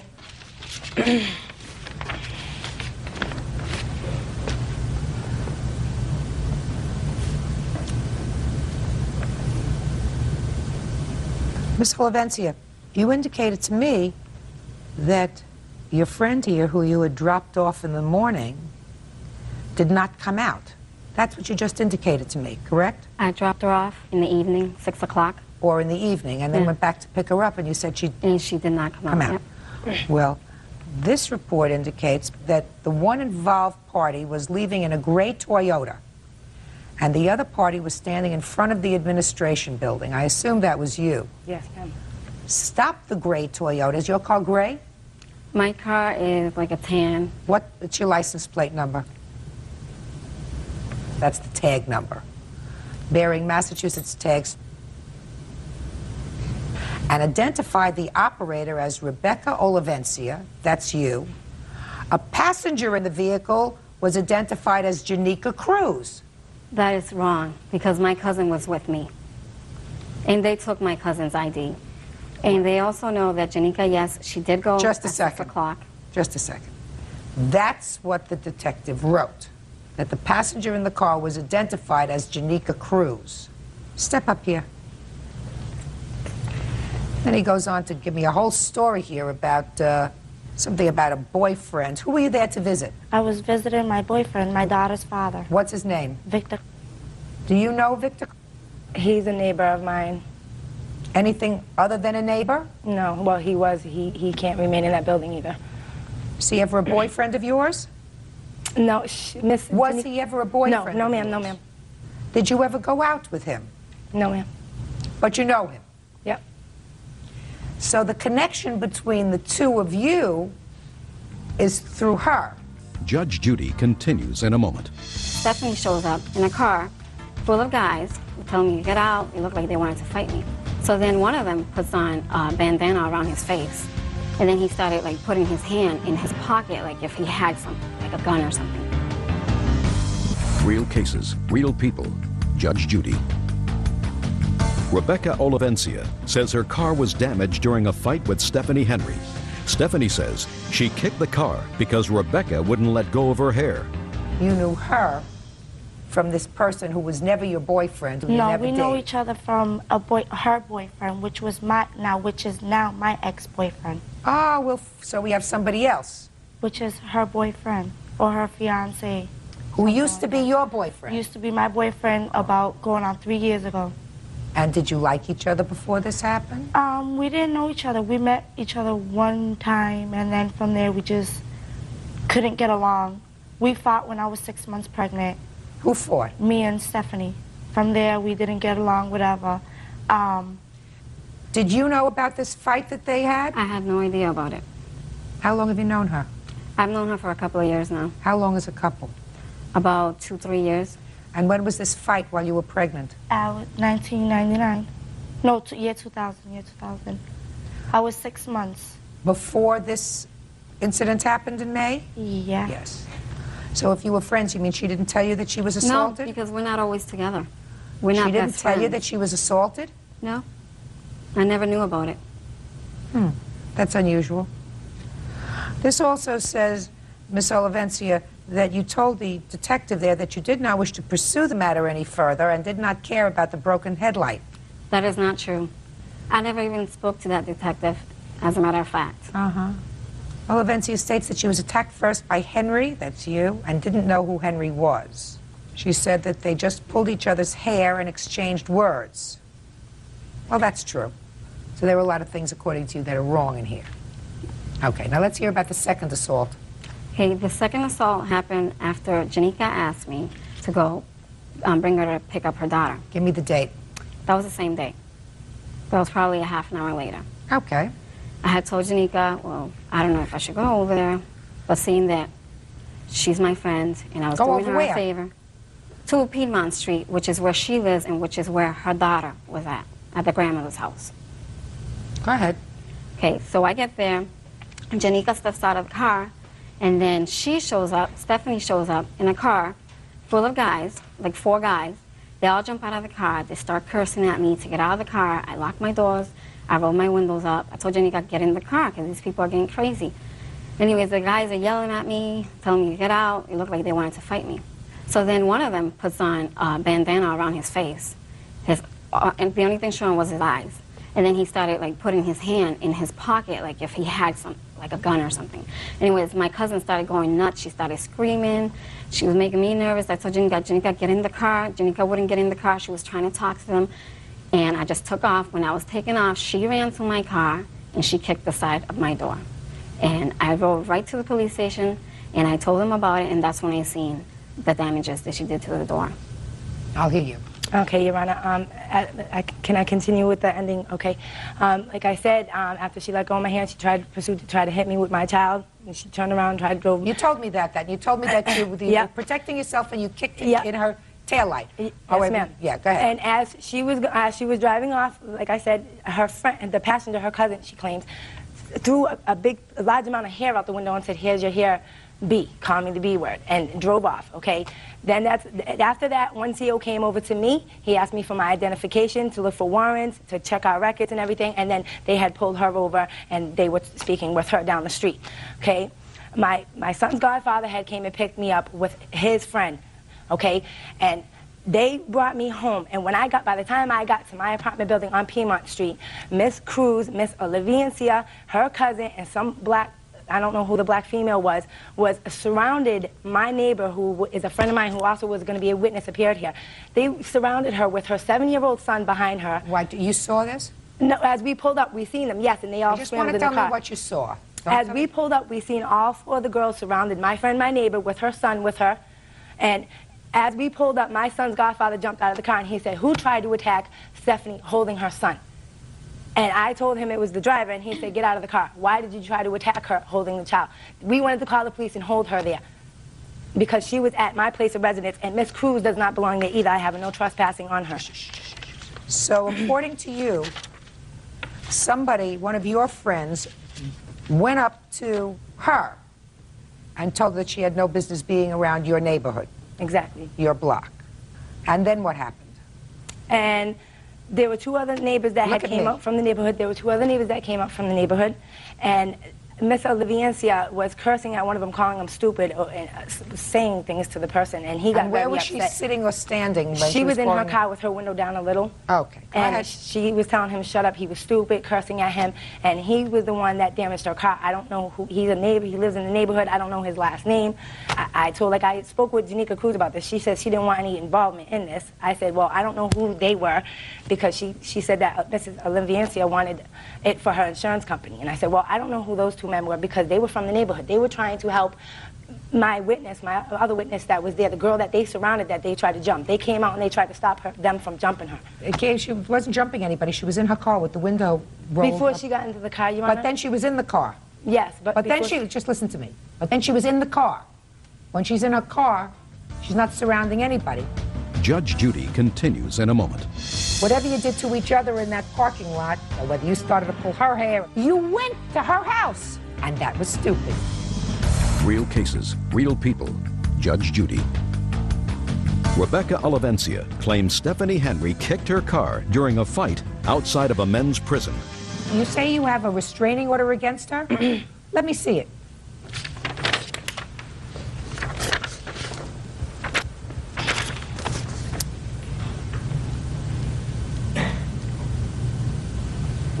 So, Miss Cruz, there is a no trespass order against you for this housing complex.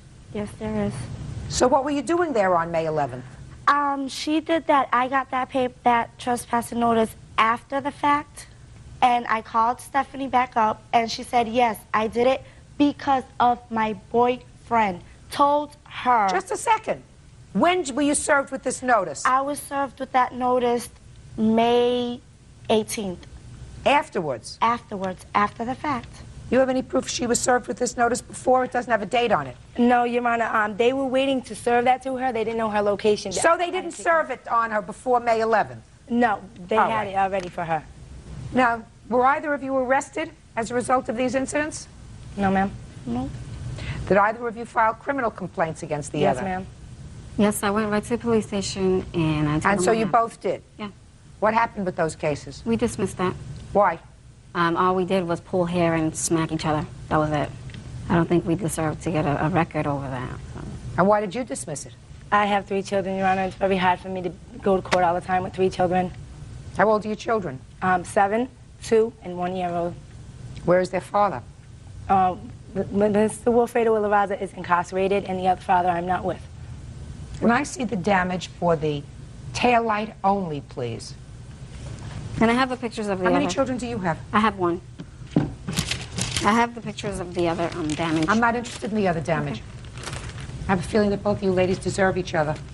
You had no business being at her housing complex after this kind of incident. True. So whatever happened to you, you deserved. Do you understand? I mean, I'd like to throw you out entirely because it sounds to me as if you both behaved badly. But I find no excuse for you kicking her blinker. Your Honor, I was trying to move away. No, baloney. Full of baloney. Moving away, then you move away. As Move I away was and moving, kick is something else. She tried to hit me, Your Honor. Listen to me. Move away.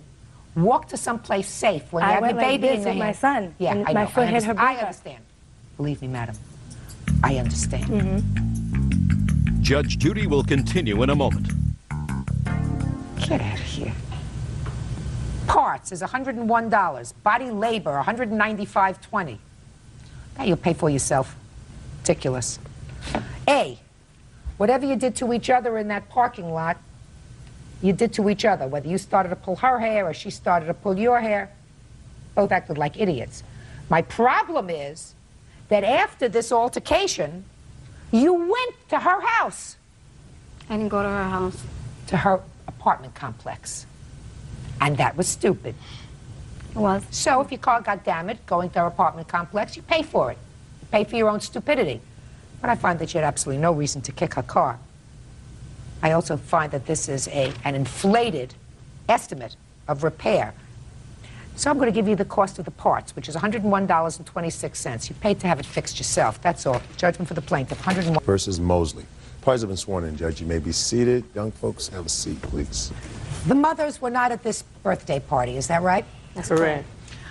But from what I read, and I will speak to the children who were involved, you are suing Miss Mosley because, according to your complaint, the actions of her son caused your daughter to break her foot. That's correct. And you are suing her for $5,000 for sordid medical bills and, I assume, some part of that for pain and suffering. Is that right? correct. Well, I have to figure out what happened. So I'd like the two of you to have a seat, please, while I speak to the children.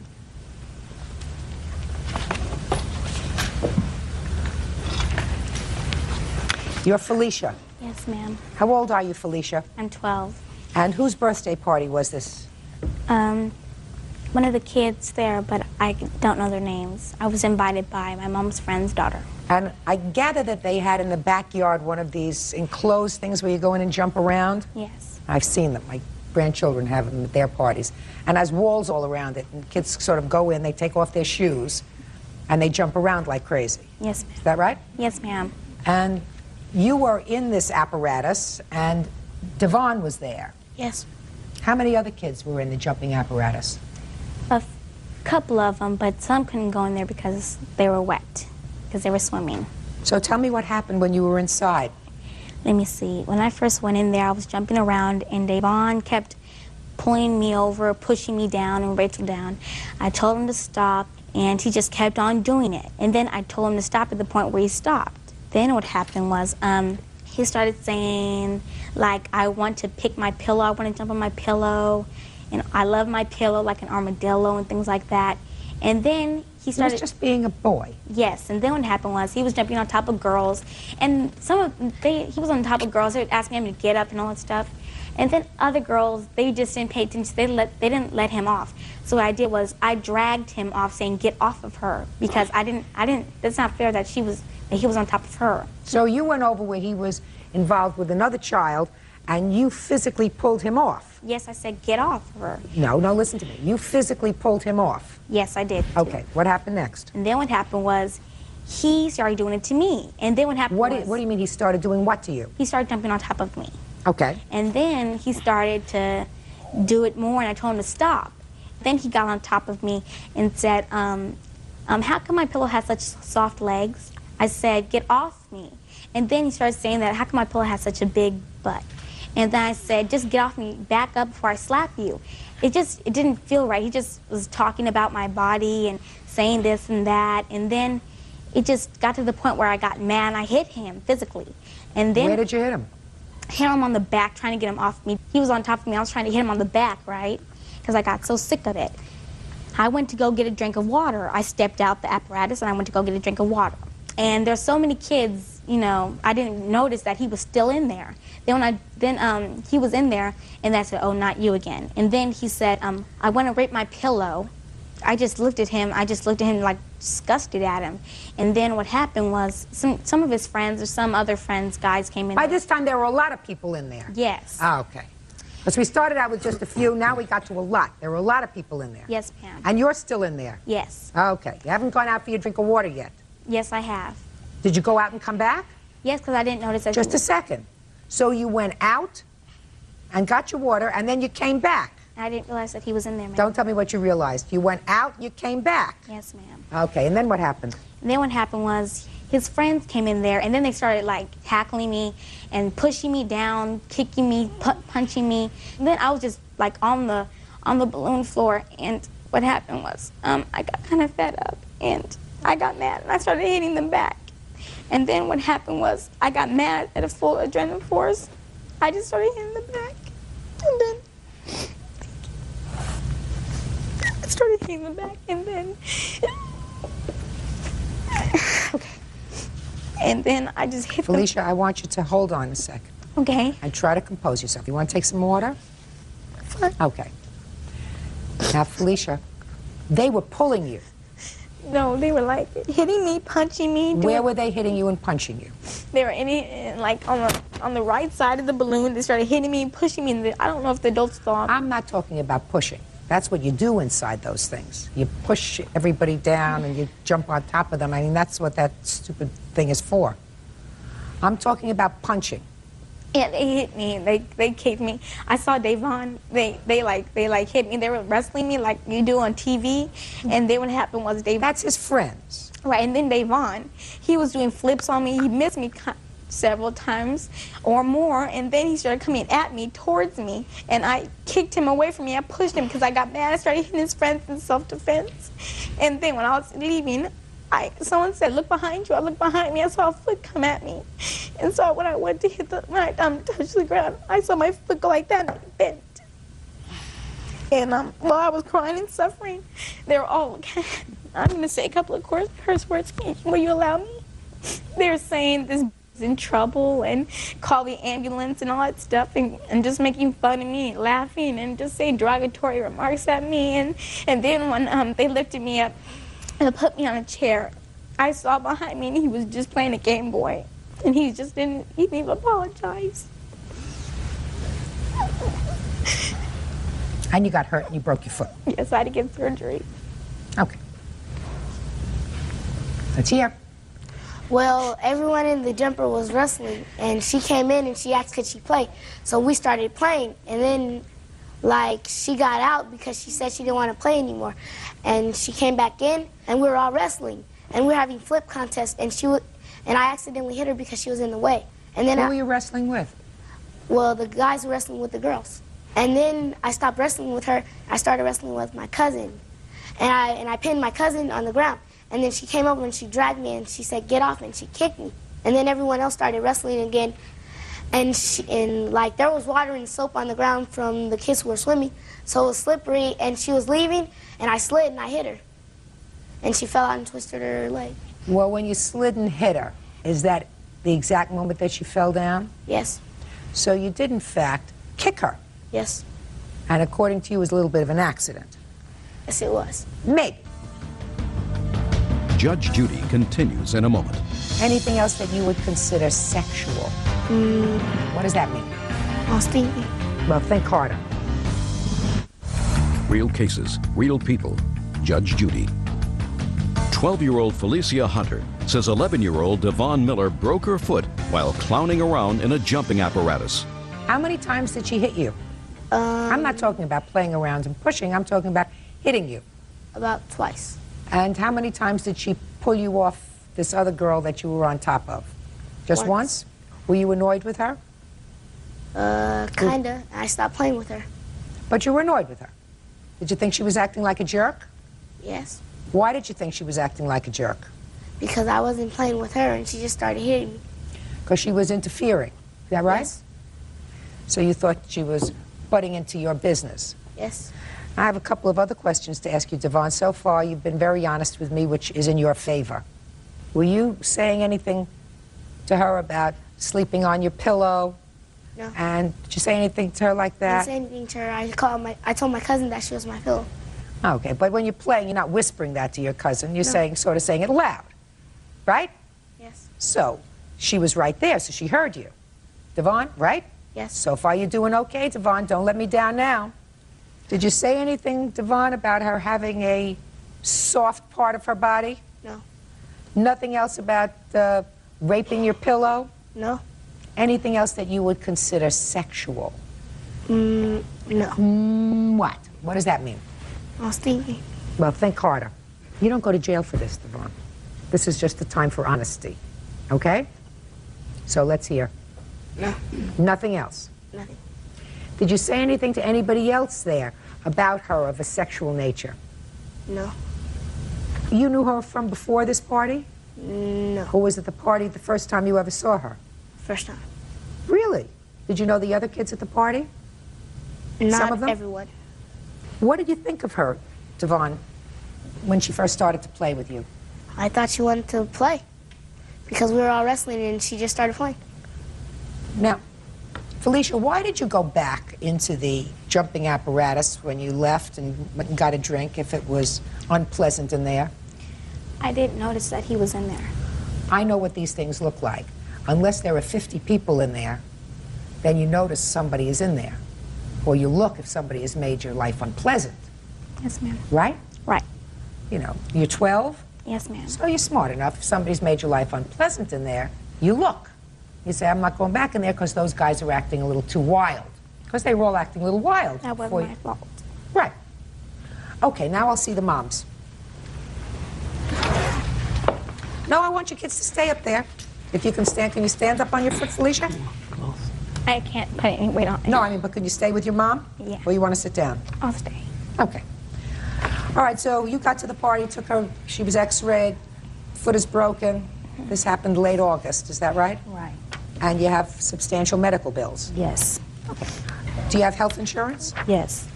What were your unreimbursed medical bills? Well, to date, Your Honor, our medical expenses are approximately $9,157.92. And I don't know if that is the extent of that. $9,000 if you have medical insurance is not going to be your bill. Well, Ms. yeah, Hunter. that is the total. That's the total amount of bills that have come into the That's not what I'm talking about, Ms. Okay. Hunter. 20. Okay, You I have insurance. That's correct. And you are going to use your insurance because that's what insurance is for. That's correct. What kind of plan do you have? 20% of the contracted fees. Mm-hmm. Plus a $250 deductible. Okay, let me see that, please. Which, what, the bills? I want to see the bills in your Okay. contract where it says that you're responsible for 20%. Okay. Here are the bills. And this is a summary of our medical plan, and this is the plan that I'm under. I circled it.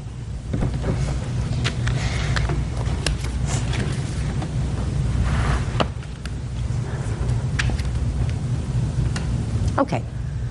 So your office visits, you have the $10 copay, is that right, for your office visits? Yes. Okay, and the hospital, you have to pay 20% Right. of your hospital bill. Right. So you had a hospital bill of $7,262, is that right? That's correct. And then you had orthopedic surgical? Mm-hmm. Was that done at the hospital or the doctor's office? The doctor's office. That was for the cast. Is your portion of that $10? You don't know that? No. I mean, there's a tremendous bill, but that's Right. an entire bill. Right. It says doctor's office visits are $10. When did this happen? August the 26th. Well, did you submit these bills? They've been submitted to the insurance company. Have you paid any of these They have bills? not paid. No, have you paid any of the bills? No, I have not been billed for them. Your problem, Miss Hunter, is as follows. You want the defendant's mother to be responsible for $5,000, and I have no idea of what your out-of-pocket expenses are going to be. Well, I'm not suing. I know that my responsibility will probably not exceed $2,000. That's the 20% that I'm responsible for. Now, beyond that, I'm suing Ms. Mosley for punitive damages for what the injury that her son has caused my daughter. No. Listen to me. There are certain things that children do that I believe that their parents knew or should have known that they had that kind of propensity, and they allowed the child to, for instance, have access to a weapon, have access to a gun, have access to a knife, have access to certain things, then they are responsible. When you send your child to a birthday party and they choose and elect, at your daughter's age, she's a big girl, she's 12 years old, to go into an apparatus where kids are acting like fools, 12-year-olds. They're jumping all over each other. According to your daughter, she was the one who first put her hands on him. I mean, other than in play. She didn't like the way he was on top of another girl. She dragged him off. She slapped him at one point. Now, I'm absolutely certain that Devon, although he did a very stupid thing, didn't mean for your daughter to break her foot. Judge Judy continues in a moment. He put his hands on me and on my legs, and then he pushed towards me. That's and I what fell. kids do in that thing. You stay there for a long time. Real cases, real people. Judge Judy. Felicia Hunter says she was harassed and assaulted by 11-year-old Devon Miller. She claims it resulted in a broken foot. Now, Felicia. Your Honor, I have something to say. What? Beginning when I first entered, he put his hands on me and on my legs, and then he pushed towards me. That's and I fell. what kids do in that thing, Felicia. That's what you get in there for. You stay there for a long time. If you went in there and the kids were jumping around and pulling you down, at your age, you say, I don't like this kind of game. I'm going to go out and find something else to do at this birthday party if you didn't like that game. You know that. We're not playing pin the tail on the donkey here. You know, that's a nice quiet game that kids used to play. They don't play that anymore. Now they rent these big apparatus and kids go in there and they act like fools, but you're 12 years old. If it was getting too rough, you get yourself out of there. I'm not blaming you for breaking your foot, but I certainly don't believe that he intended to cause you to break your foot, or more importantly, that his mother had any notice or any knowledge that he was going to do something that day to injure somebody, and nor did she provide him with the apparatus to do it. You understand?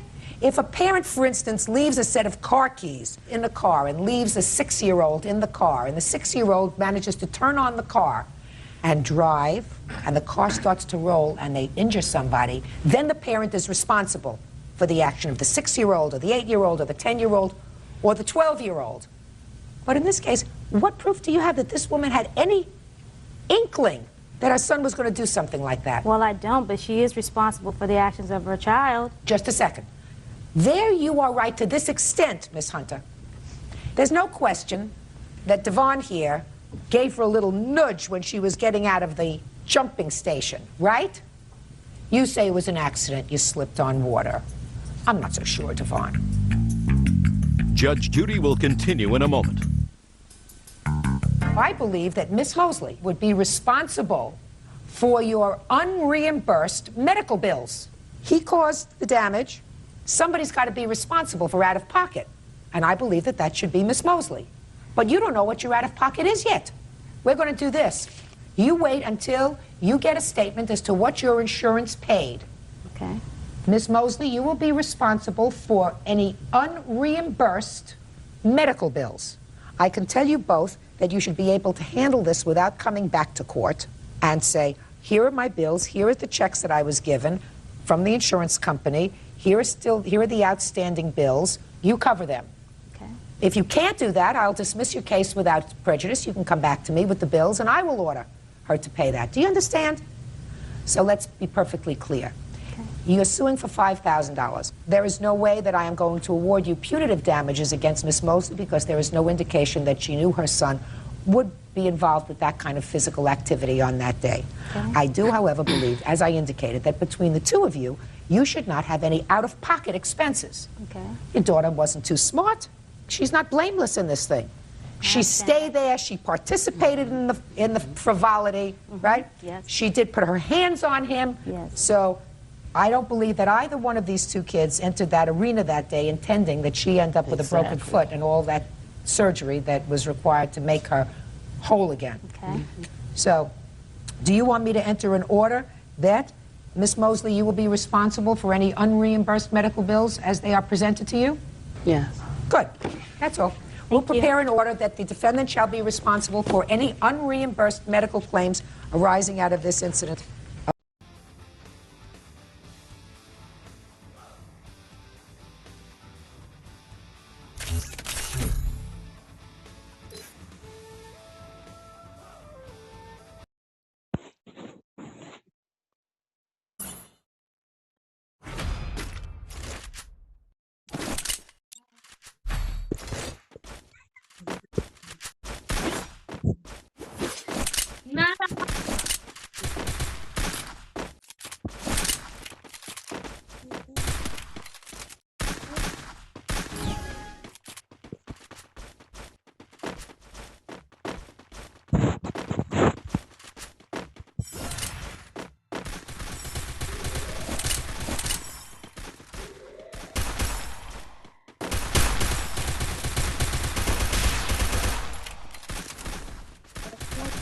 First blood.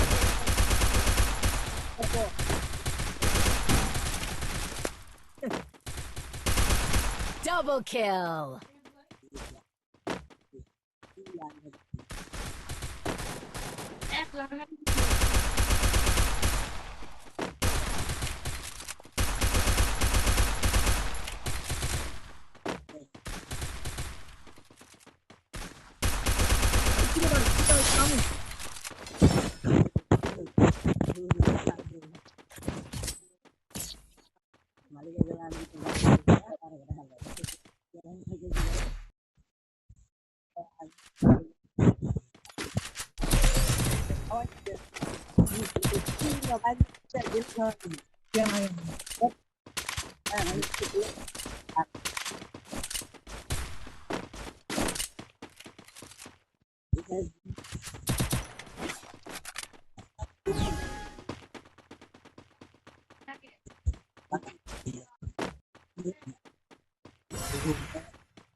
First blood.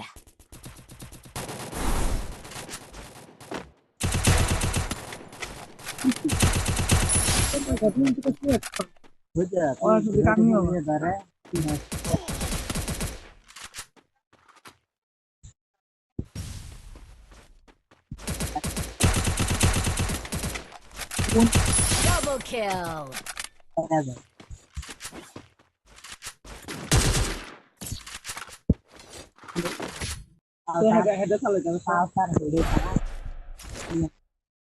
Resources here. Resources Need equipment. here. Thanks.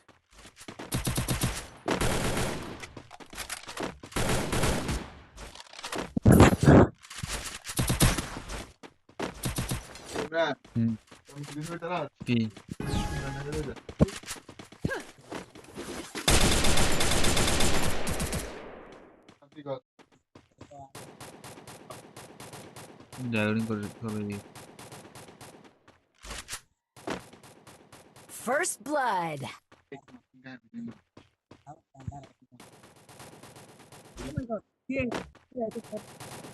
Double kill.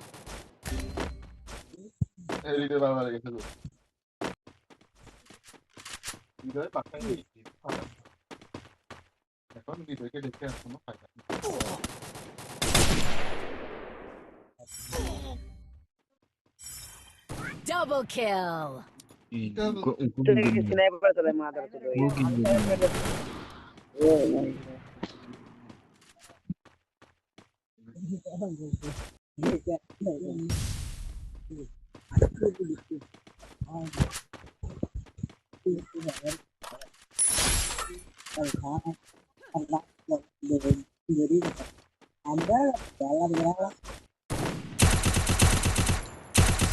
Double kill.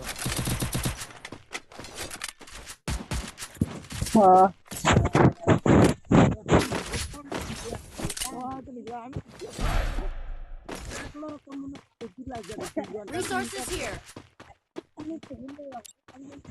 Thanks.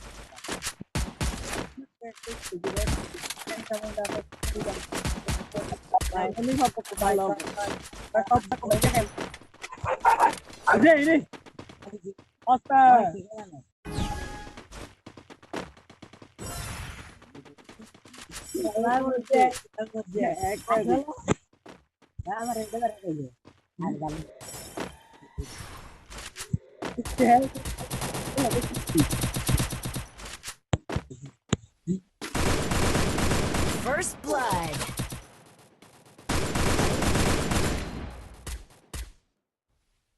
Help me.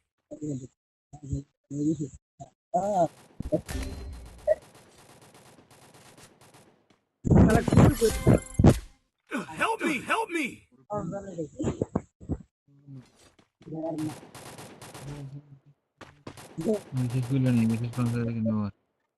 Thanks.